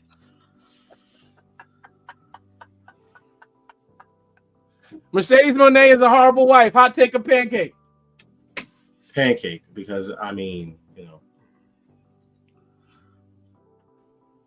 I don't see like why we're doing this. Like, what is the purpose? Look, everybody's saying it's a hot take, so I think you're because everybody's a hater. I don't know why they're hating. Like, you know, hot take is literally the words coming into the.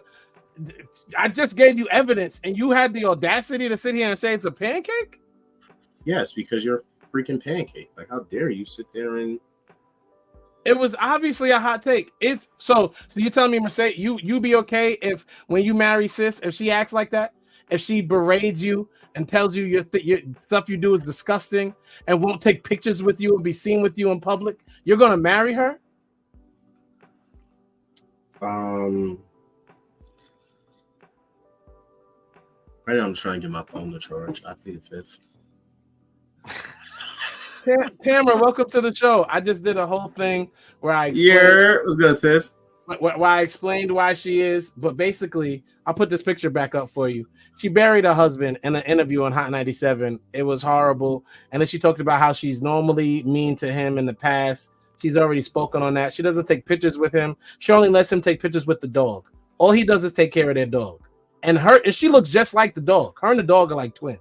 All right, you know what? Chill. You're gonna chill. You're gonna chill. You're gonna chill. You're gonna chill. You're gonna chill.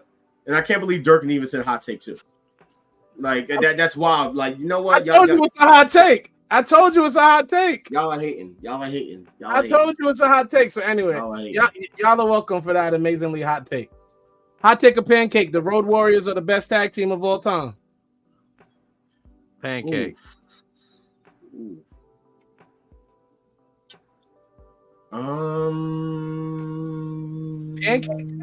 Pancake. I kind of do want to say the Dudleys, but the Dudley. This is getting out of hand. But I mean, who else could I say? The Young Bucks? Like that? They're too young. So who's yours, Dan? Who's the greatest tag team of all time?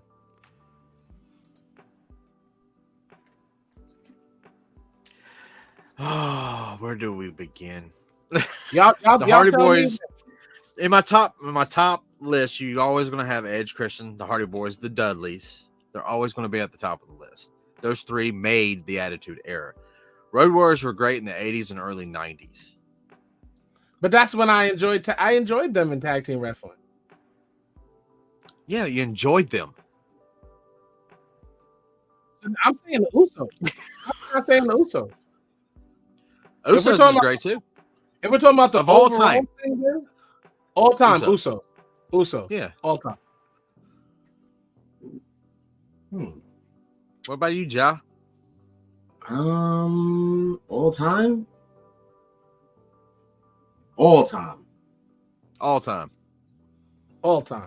Currently, could be the Dingo Warriors for all we care. What's up? Wow. I could just said one man army. That was the case. John's older brother. All right. I'm gonna. They are. I am. Yeah, I'm gonna have to agree. I'm going with Usos. Yeah. Usos. Young Bucks second. Hot take or pancake? The new Brody Lee shoes. Fire. Fire. Take fire, bro. Fire. Fire. I want them. I want it. Yep. I don't think they have my size, but I want them. Hot take. Hot take. Fire. Hot take. Hot take. You can definitely wear it with your Lakers. I'm so overwhelmed, so thankful. Wow, I still can't put what happened last night and meant to me into words, but to have Cody buying me, bring me out into MSG to bid my farewell to all of while Triple H and the members of the W family were waiting for me in the back to congratulate me. Me and my wife were at SmackDown this night, by the way, y'all. I couldn't have asked for a better goodbye. This family is truly special, and I plan to always be a part of it. I love you all more than you know. And thanks to my closest friends, the people I can't read at the bottom of that. Is Kayla Braxton one of the best wrestling commentators all time? Hot take, pancake. Commentators? Commentators? Yeah. Interviewers. Like that. I mean, analysts. Stage. Analysts. That's what they call them, right? Yes. Top five wrestling analysts all time? Yes. Dan. Oh, Pancake. Durkin says she's corny. Yeah, pancake. Oh, pancake. She's not a top. Ooh, okay, so name them. And us in the back. Oh, dude, I love Byron Saxton. You got JoJo. She was great. Renee. You know, I know Renee. JoJo. Renee's one of the best. Renee was one of the best. Okay, Michael Cole back when he was just an analyst and not on commentary. You ready, Michael? You ready? Mean Gene Okerlund. And then Kevin Kelly. Fuck He was great backstage. Fuck Kevin Kelly. Just put me. Fuck Kevin Kelly. You got me fucked up. I just put Mean Gene there. Mean Gene is the prototype. Damn. Yep. That's, Okay, you know what? If you want to go to female, then yes. If she's in the top 5 female, yes. She's way better than fucking Kathy Kelly. Safe enough. I'll take a pancake. This shirt is fire. Fuck out of here. You want to talk about copycat or about fucking AEW? Take this shit down. You want to talk about copycat when AEW going to fucking Puerto Rico and you gonna have that man come out with MJF's shirt and then say he's gonna reverse the fucking F with the T and make it look like not a T and basically get the it's the same shirt. Excuse me, Ja. It says MFT. It doesn't say MJF. It says MFT. Dude, that's borderline copyright right there, bro. All right. Okay, got you. I don't even know what MFT means. So it's a hot take? It's a hot shirt? No, it's not. So hold on. You know, MFT, he said on Twitter or X, it means my fucking tunga. That's what it means. Oh, that's stupid. I don't know what Ja's doing. I don't need Ja to do whatever he's doing. I'm just gonna keep going. So are we ready for Journey Part 2? Hot take or pancake? That can come up later, man. There's still all right. So WWE's talking to 2 other people for the bloodline right now that we may see Saturday. Okay, so for you, Journey isn't a top person? Yeah, he's still there. I just like to see. Honestly, have you? Well, yeah, we all know. What do you think about Tala Tunga? There's a few of them left. There's like 5 of them.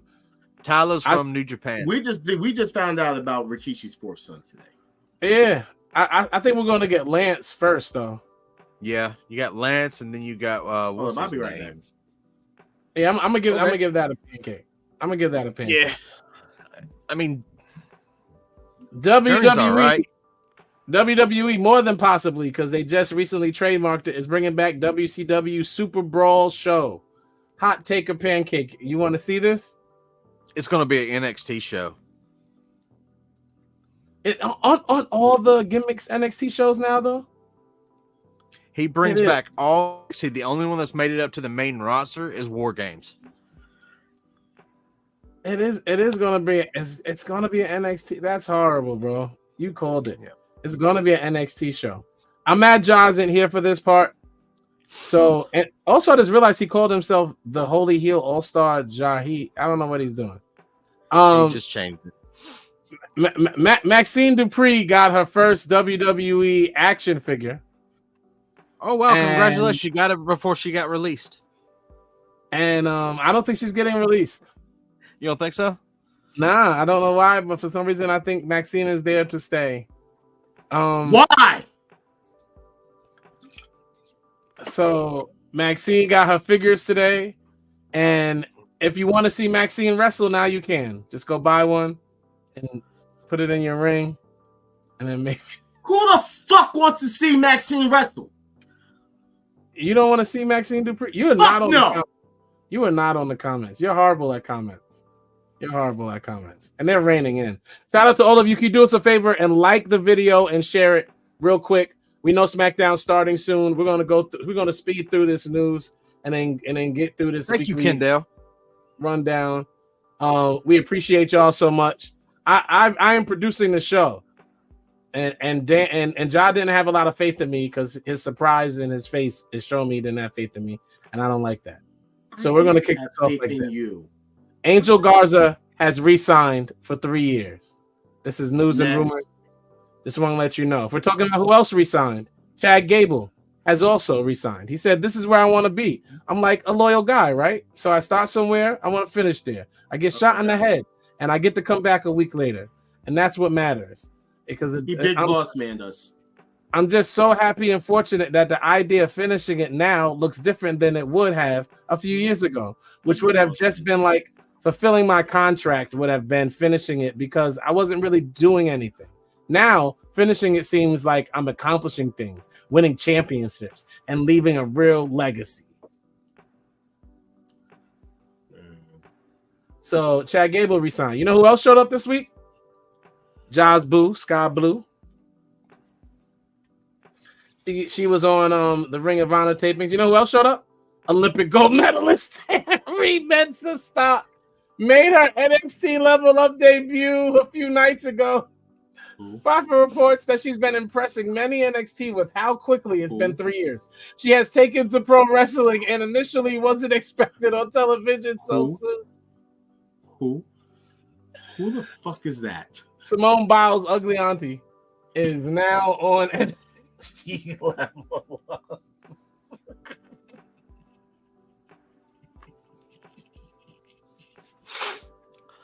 What is wrong with you?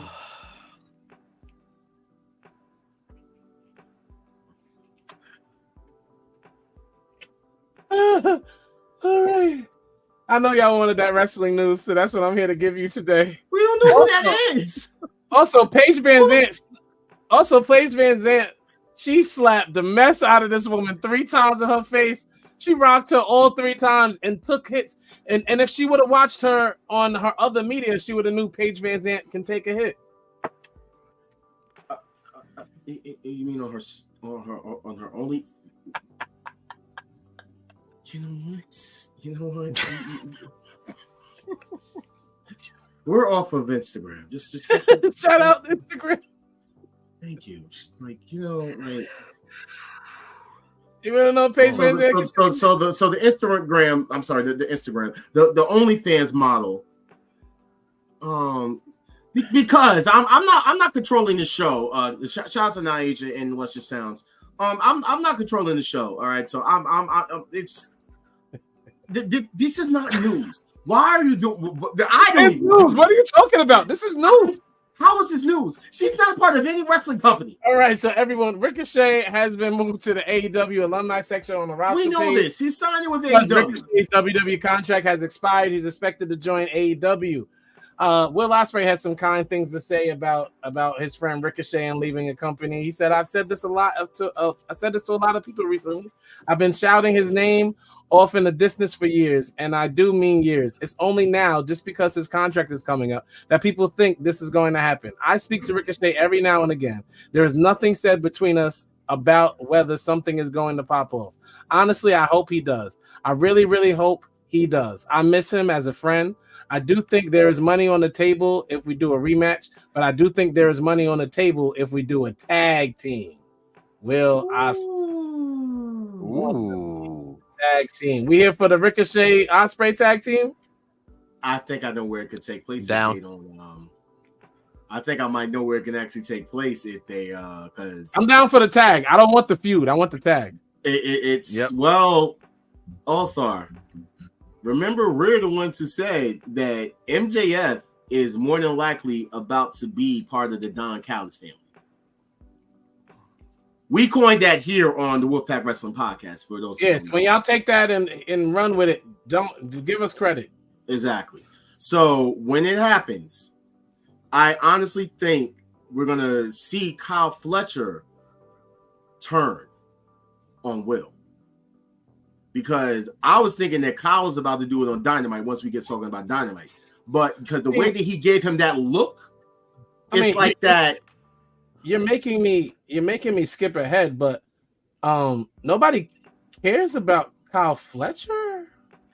I feel as if they do, for those that are fans of the Empire, they do.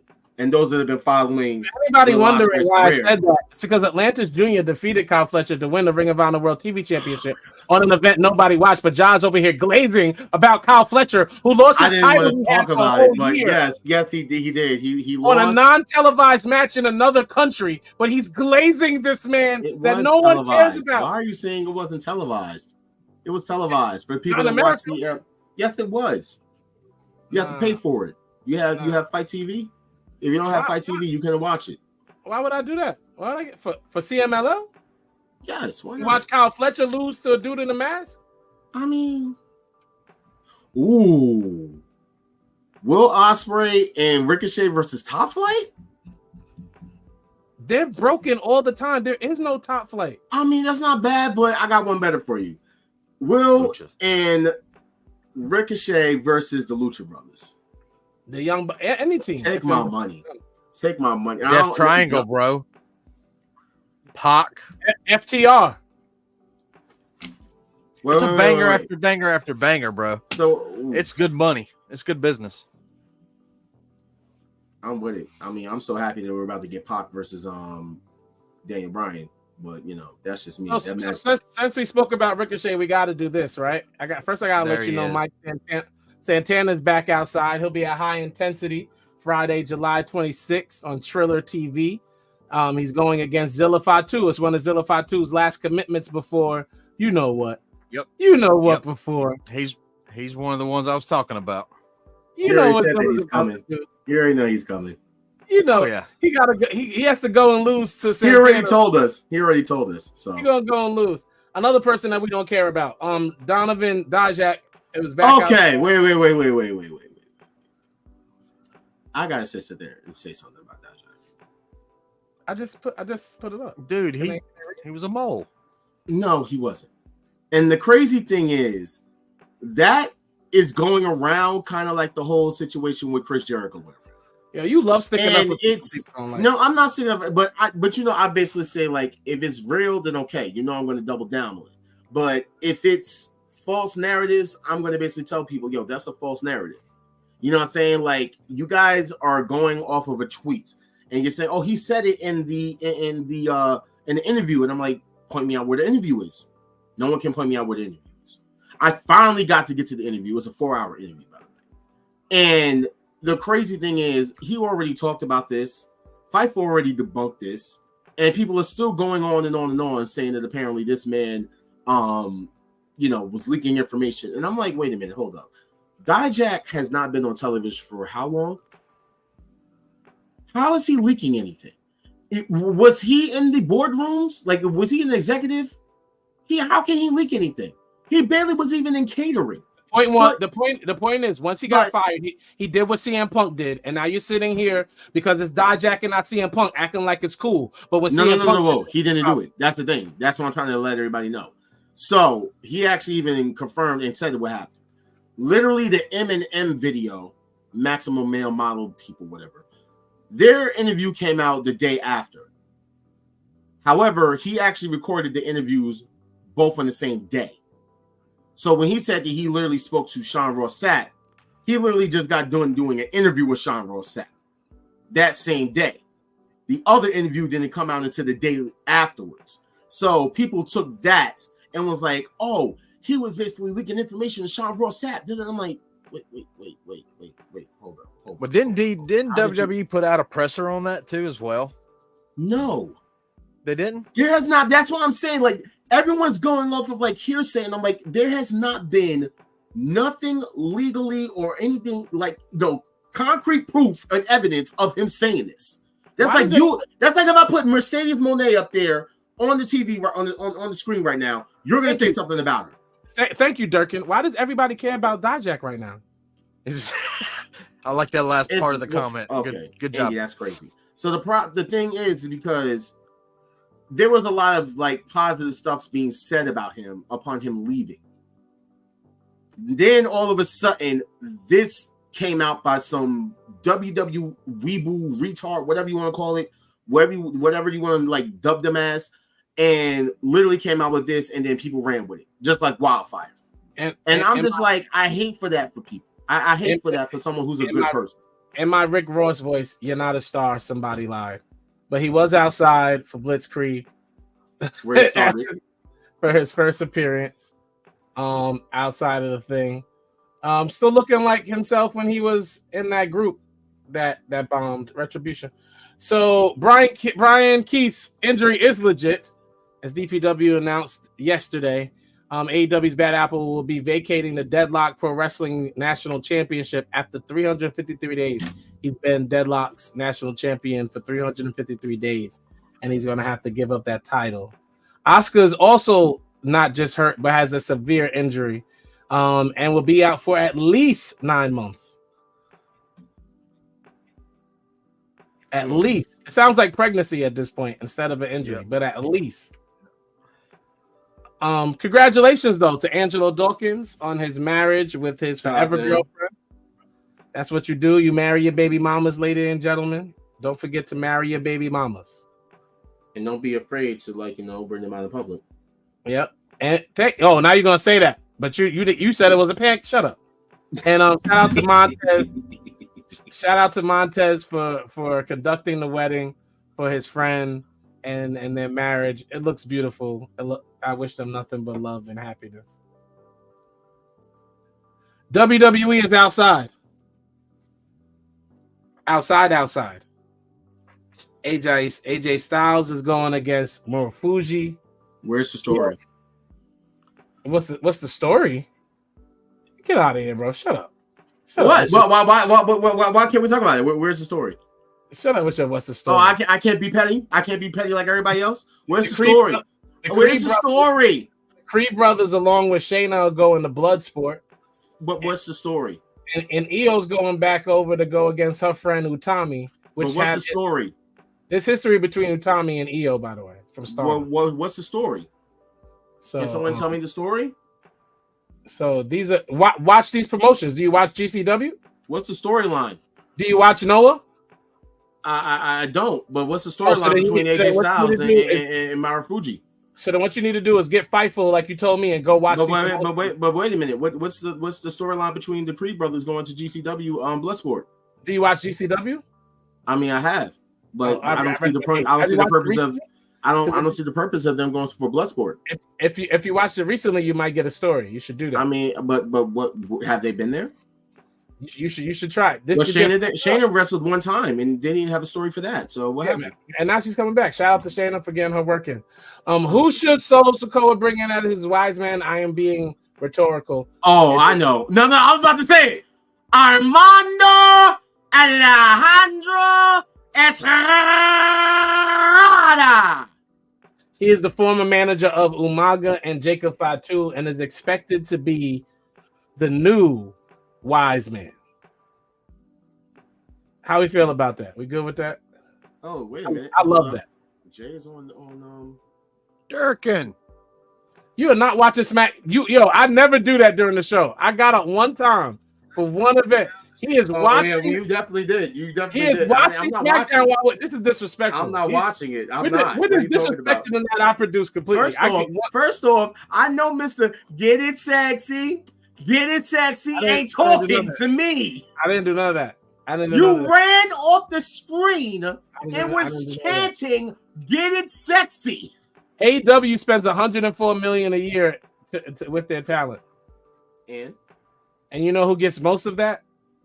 Mercedes Monet. Mercedes Monet. Why are you bringing up Mercedes? Mercedes Monet. Shout out to Sammy and the baby and Tay Mello. They celebrated the baby's birthday, and they all wore different things from. I wanna be the very best no one ever was. So Charles Dempsey and the No Quarter Catch crew was at TNA the other night. So they went over to TNA to mess stuff up, and while at TNA, this guy Dempsey decided that he was going to go ahead and interfere. He pushed Trey Miguel into the turnbuckle, and the No Quarter Catch crew attacked the Rascals. So we're getting No Quarter Catch crew versus the Rascals. Ja doesn't seem excited, and I brought up TNA more times than him on my show. So you're welcome. Where's the TNA love, Ja? As far as Shinsuke goes, he's chilling. For anybody wondering, he's outside with his boy Rai. Release Shinsuke. And he's outside chilling. His boy won unanimously against Carlos Hernandez at UFC 303, and they look like they're having a good time. Shout out to Shinsuke. We're now going to get into our weekly show review because SmackDown started and Ja has already left. I'm here. What are you talking about? Weekly show highlights. So let's start with the most important. I don't want to stay on SmackDown. We were at SmackDown. The most important thing that happened at SmackDown is this man is 58 years old. Dude, I love this segment.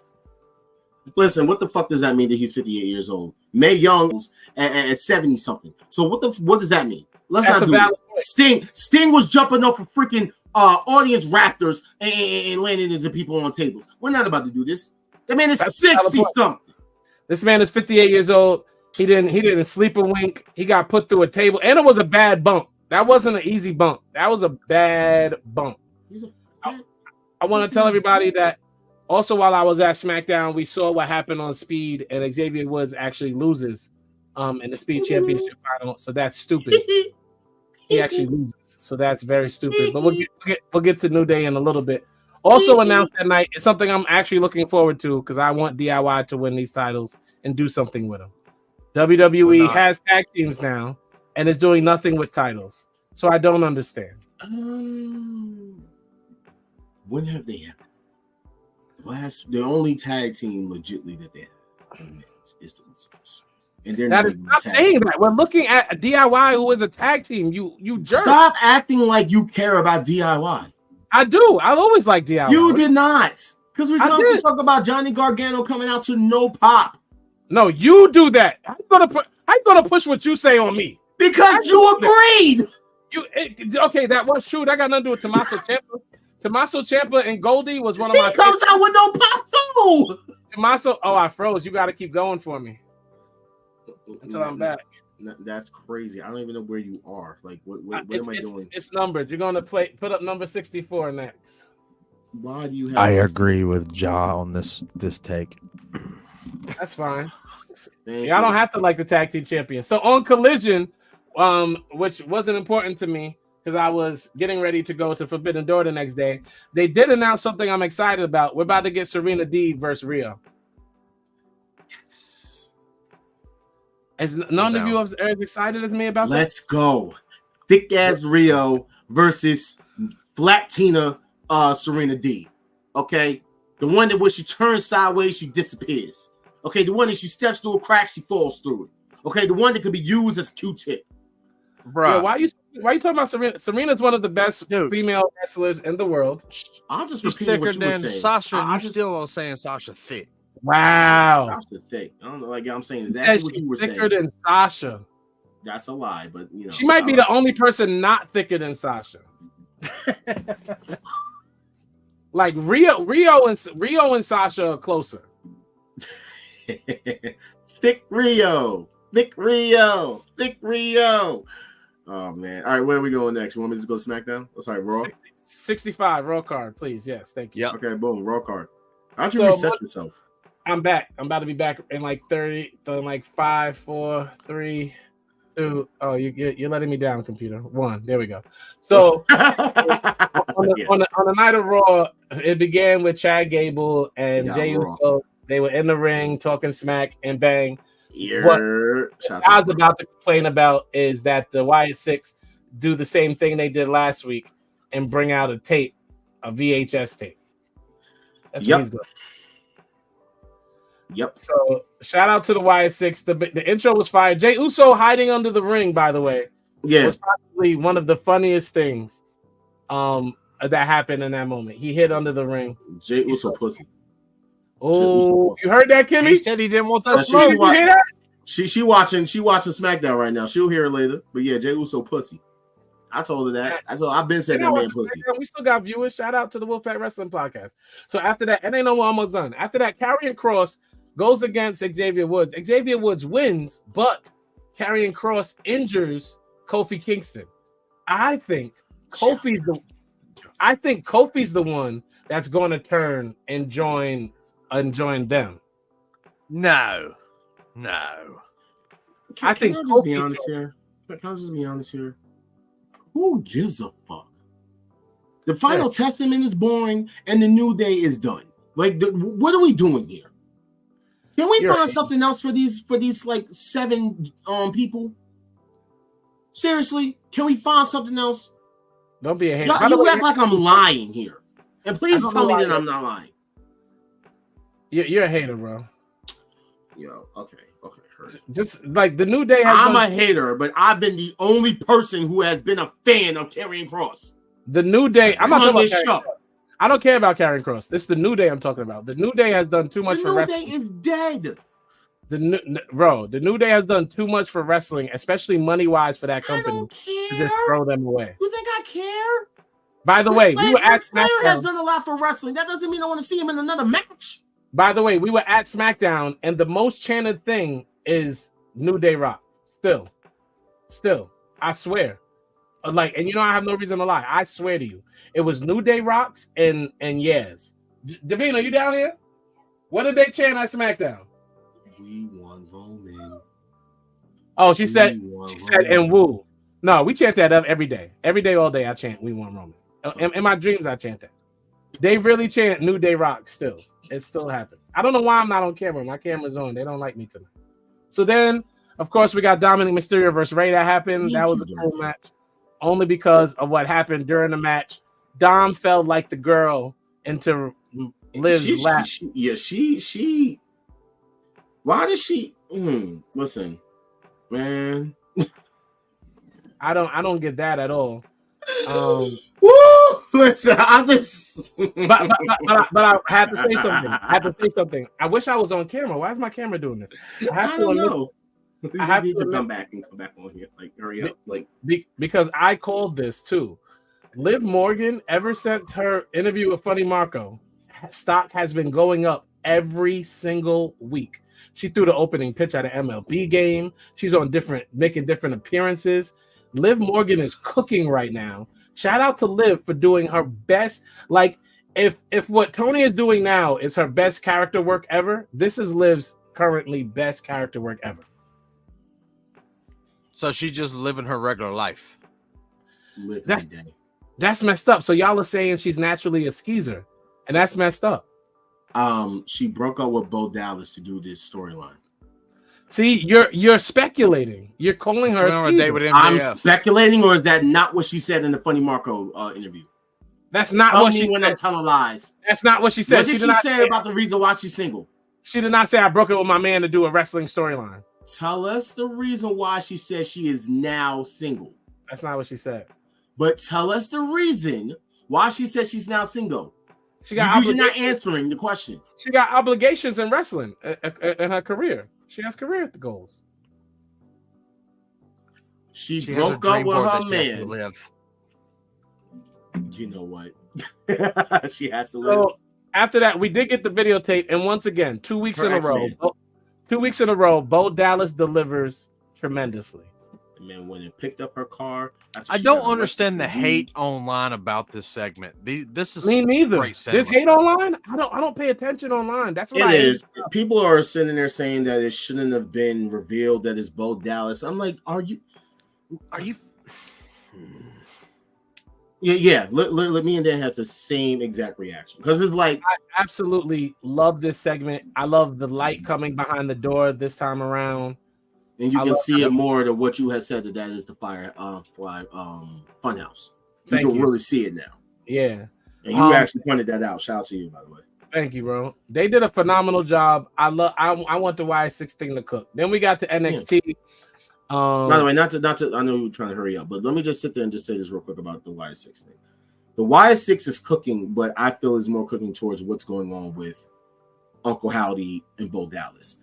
As far as the other members of the Y6, I don't know what's going on with that. I don't know if I care too much about it yet, but I'm letting it cook. I'm going to let it cook. We're going at a Bray Wyatt pace. You shouldn't expect to know that yet. Granted. This is what I don't understand about fans. Like, we never, like, patience sucks. Y'all patience is trash. I swear. You can't say that because, think about it. You can't sit there and say that patience is trash because when they unveiled that this is Bo Dallas talking to his inner consciousness, then all of a sudden that was too fast. So it's like, damn if you do and damn if you don't. Yeah, but that's the horrible part. So what you're saying is there's no way to please people. So that's why. Is this like this new to anybody? Like, there is no way of pleasing wrestling fans, especially the internet wrestling fans. I almost messed up. Yeah, you did. Drew McIntyre versus Sheamus versus the mad whatever they call him Russian dude. That match was a banger. That fire match. That match was a banger. That match, if we're rating matches, was a 9.5. Dude. That is the best match I've seen in a long time. On a Raw. Sheamus, on regular TV. I would say if I held it up against the pay-per-view matches, I'm still giving it a 9. This match, Sheamus really knows how to tell his stories in the ring. He really does. Banger after banger. He doesn't get enough credit. He's really good at that. So then we got the NXT. And the most important thing about NXT that happened on their Go Home show, which wasn't great, but did have one great match that I will give credit to in a minute, is that Moose, tweeted to Obafemi, his Nigerian brother, although Moose doesn't give me anything Nigerian except for how he looks. He says, get your boss, Shawn Michaels, the chef, to call my boss, and I'll gladly take down NXT's juggernaut. Trust the system. Are we here for Moose versus Obafemi? Yeah, I'm down.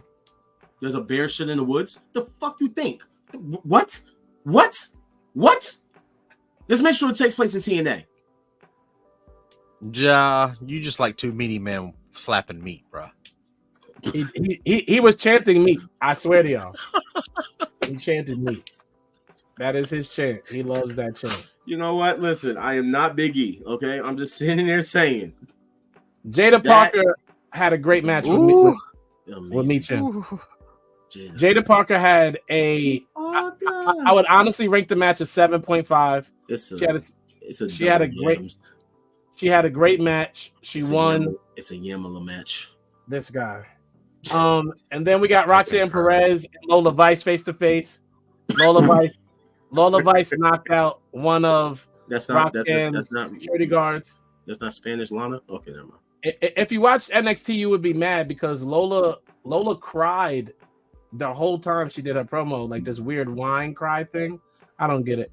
Anyway, Wendy Chu is cooking, and I don't care what none of you say. I love Wendy Chu. I love her. Listen, I have no problem with Thick Soo Young. She hasn't lost since she's been back. You're racist. I'm racist for that. For saying, really? You're not going to tell me that that's not okay? You know it. You know what I mean, and you know it. You know it. So stop playing with me. The copycat shit has happened forever, and you're not calling it. Stop. NXT ended because Trick and Javon Evans putting Ethan Page and Ty Dillinger through tables. I honestly expect Trick to lose on Sunday, and I hope he loses. and I hope it's Ethan Page. Oh, man. Do y'all want Trick to win on Sunday? We'll get there in a minute. I'm sorry, I'm ahead of myself. What? NXT ended, and then we got to Beach Break. Which, by the way, before we even start this, AEW always has its best dynamites after its pay-per-views. I swear, its dynamites are almost better. So fire. Dynamites are almost better than the pay-per-view the day after pay-per-views. Oh, That's how good man. they are. Oh man. So we got here. So right away, Willow and Chris started the night. Of course, Willow won, as she should have. And we're going to get, because Willow losing to Mariah May doesn't hurt as much as Chris losing, because we're getting Mariah May versus Willow. Yes, we are. Let's just be clear. Also, Will, Josh said it earlier, so I'm just going to say it again. Will left the Don Callis family. Yeah. And you see, if you was watching, like, I wish we can't do a live thing of what happened, but if you look at Kyle Fletcher's face right here, expression, bro, the entire time. Look at his face. The entire time. You're still not on the camera, but the entire time, it's like, it's literally like that.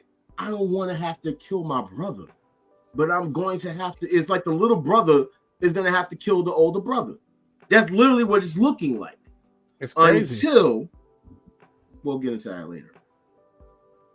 So after this, we get into the best part of the night because Pac versus Bryan Danielson. Because no, what? Stop. You what? First off, you didn't even talk about the match. Look, you really? Oh no, hold on. Let's do it. Pac versus Bryan Danielson was an absolutely amazing match. It was 10. all the way. It was all the way a 9. 10. No, I'm not gonna. But we already knew who was gonna win. That's why I'm like, I don't like. You could do this all you want, but I knew who was gonna win. I never thought Pac was gonna win that match, and I love. No.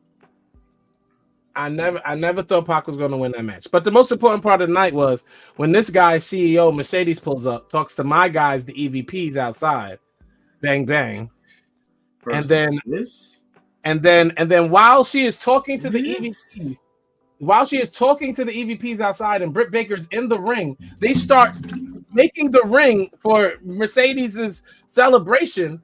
While Mercedes is still while Britt Baker is still standing in the ring. After got done crying and telling us how the reason why she was gone all this time is because she had a stroke. And bro, it was like, I felt for Britt.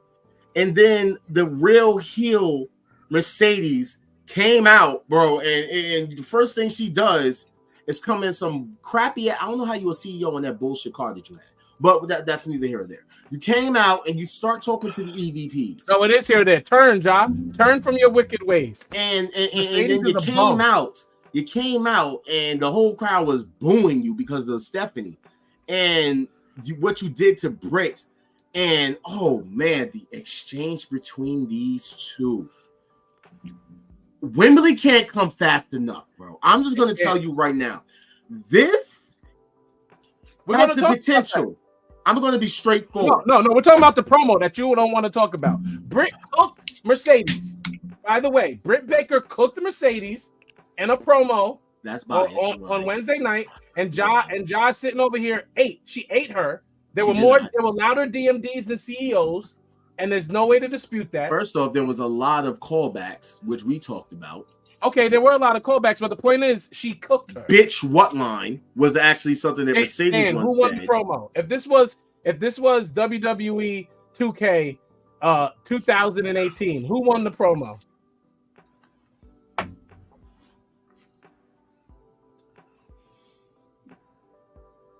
Yeah, Dan, who won? Britt. Exactly. But I'm biased. You know that. You know I'm biased towards Mercedes. That's what I'm saying. You guys, Mercedes is in a good way. After that, here comes Mark Briscoe, toothless, racist self. He comes out and he tries to get the crowd behind him. He says he's joining. I'm gonna be a part of Team AEW. Blah blah blah. And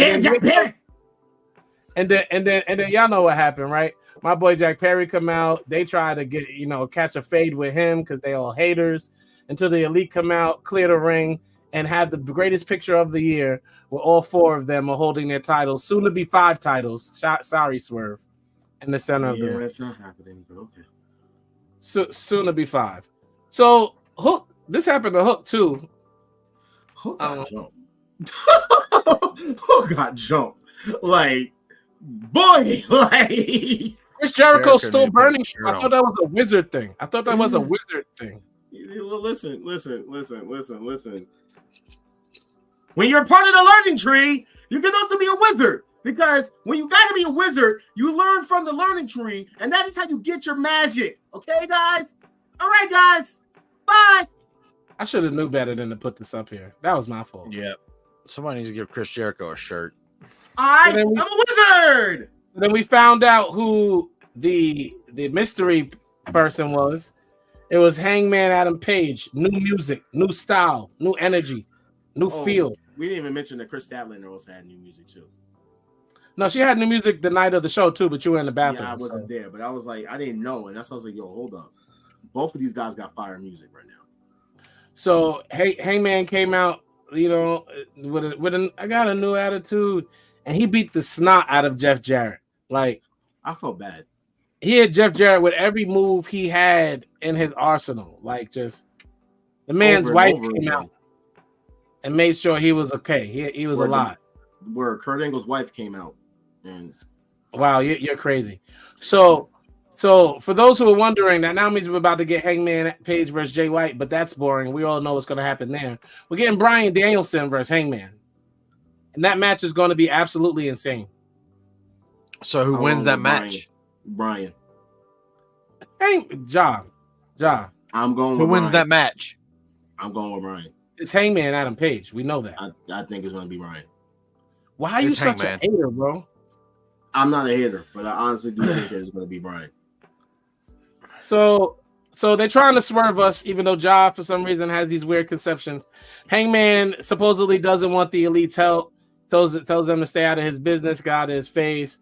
The Elite tell the cameraman to cut it, but it still made the floor. So somebody's getting fired. Mm-hmm. Somebody's getting fired.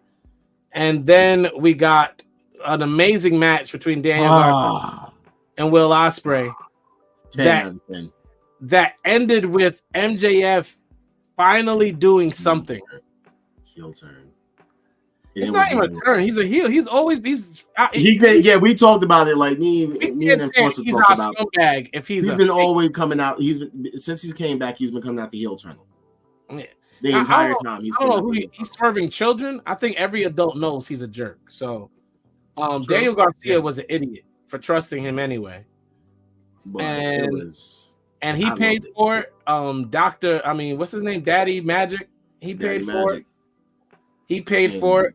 Daniel Garcia has a bad neck, and he gave him that. Bro, it was, listen, all I'm going to sit there and say that I knew what was going to happen because I kept saying when everyone was like, oh, what's the purpose between Will Ospreay and MJF? I was like, let it cook. Now, this story right here between these guys right here. Now, I'm not saying, I don't know if they will make this a triple threat. I don't know if this is just going to be MJF versus Will Ospreay at Wembley. However, I've been involved with this since they had their first stare down. This is going to be an amazing story. Without a doubt. Correct. So he said, I've had a dozen requests to update on Daniel Garcia's contract over the last weeks. As of earlier this year, his deal with AEW does not expire to the fall, so y'all chill out. And some top names in AEW, AEW ain't letting him go nowhere. Don't suspect him to go anywhere. Mm-hmm. And of course, Malachi Black too, by the way. And while Garcia has benefited tremendously from this, shout out to them for putting him over. This is what we're getting. This is what we're looking at. We're looking at Ospreay. We're looking at MJF. Looking at each other. This is what we're getting. And this is what All In looks like, right? Wait, why is it not coming up? It came up for you? It didn't come up for you. Yeah, it came up for me. I know you have Hangman versus Swerve, Mariah versus Tony, Britt versus Mercedes, and MJF versus Will Ospreay. Now, the thing that what you don't understand behind all of this is that two of these matches are literally with two people who have not been around for a very long time. And two of these matches have those same two people, and they are coming back with a chip on their damn shoulder. So all of this has when people say that AEW doesn't have stories, suck it. Because this here, bro. But John, this is my point. I'm loving the story getting bro. This is why it's going to be Hangman and not Daniel, though, for the story. The story is better. We're getting these 4 stories. We're getting these stories. I understand. So the thing is, the reason why I prefer it to be Brian is because it kind of will make it a little bit more believable. But at the same time, with Hangman, I get what you're saying. That is the story. That's 1,000% is going to be the story. I just feel as if it was Brian, for the people who still have shit to say about Swerve's reign, strictly for them, I feel like if he beats Brian, then they will give him his props. They're starting to finally give him his props for beating Will Ospreay. And some of them don't even want to even agree with that or even say the truth about it, but let them be ignorant to themselves. Listen, I know we can be as fans if we want to be a Swerve all we want. The money, the story is still Hangman. Like Brian has 1 million matches he can wrestle. 1 million matches he can wrestle. So we're about to right, because I still think there's going to end up somehow being Brian versus When is the final Owen Hart tournament taking place? Is it on Collision? I don't think so. We have to find that out, because if it's on Collision, then yeah, Hangman's going to win, and it's going to be for a particular reason. Nigel McGuinness. Okay. Remember, I've been talking about this story for a very long time. I keep doing it, but I'm telling you for a reason. If this takes place on Collision and Nigel McGuinness is on commentary, Nigel is going to definitely cost Brian that match. Bro, you keep wrestling geeking this, and no one cares about Nigel McGuinness and Brian but you and a little small group of people. Okay, got you. Watch it happen. So the tournament ends on July 15th on Collision. Okay, we'll see. Show previews. Let's get out of here. So Kimmy left the show. Kimmy, I had this for you. You're gone. You took up one of my spots. Ja, tell you we can only have an X amount of spots. You just ruined one of my spots. Let's preview Money in the Bank real quick. Who do we have winning? Sami Zayn versus Braun Breaker. We shall see tomorrow. We shall see. You saw my videos, so. You said Braun Breaker? Who said Braun? Dan? Breaker. Yeah, I know you. Sammy can use the lose. He can be all right with it. Braun, if he loses his momentum. It needs to be Breaker. If he loses, it's something that they finagled, but I think it needs to be Breaker. Seth Rollins versus The Undertaker. Bisexual Undertaker. That should be the last match we talk about. Yeah. It's not going to be the last match of the night. It's not going to be the last match of the night. It's probably start the night. It is. So y'all are fucking. Seth Rollins versus Undertaker. It'll be the first match. The last match will be. I want to say bisexual Undertaker, but I have a feeling that he's going to win, but not because of Judgment Day. It's going to be all right. So here's the deal. We know that the man's match, Money in the Bank battle match, is going to happen first.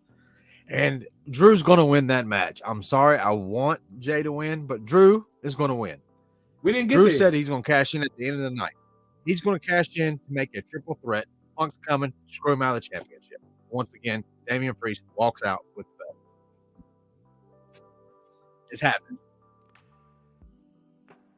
It's happening. Okay, so you have Liv. Who do you think's winning the men's Money in the Bank? Drew. I'm going with Jey Uso. I finally did it, Kimmy. I finally come over to the dark side. I think Jay is winning the Money in the Bank. I'm gonna go with a wild card and say Carmelo. Yeah, you stand on that hill by interesting. yourself. Yep. I'm just gonna go with the wild card and say Carmelo. Who's winning the women's Money in the Bank? It's a tie. I want Naomi to win, but it's gonna be either Chelsea Green or Tiffany Stratton. It's gonna be Tiffy time. Yeah, the chick that they're trying to shove down our throats. You're just a hater. Anyway, who wins the triple threat? The 3-on-3. I mean, Bloodline. Randy Orton, Bloodline. Kevin Owens, and Cody The fucking Rhodes. Bloodline. Why are we even like next? Bloodline. I honestly think the Bloodline loses this match. Nah, So bro. there's somebody yelling. That's the Bloodline. I think the Bloodline loses this match. All right, those are all of those, and then we have Heat Wave on Sunday. Okay, cool. So the match the paper I don't care about. All right, so boom. So I'm gonna go with Chase U not winning and go with Axiom Frazier. Chase U is winning that night. Chase U is winning Sunday. I'm going with Axiom Frazier. I'm going with the darker of the two black women. Dan, who you got in the Chase U match? Chase U. Okay. Chase U. I'm going with the blacker of the two black women that are fighting each other. Same.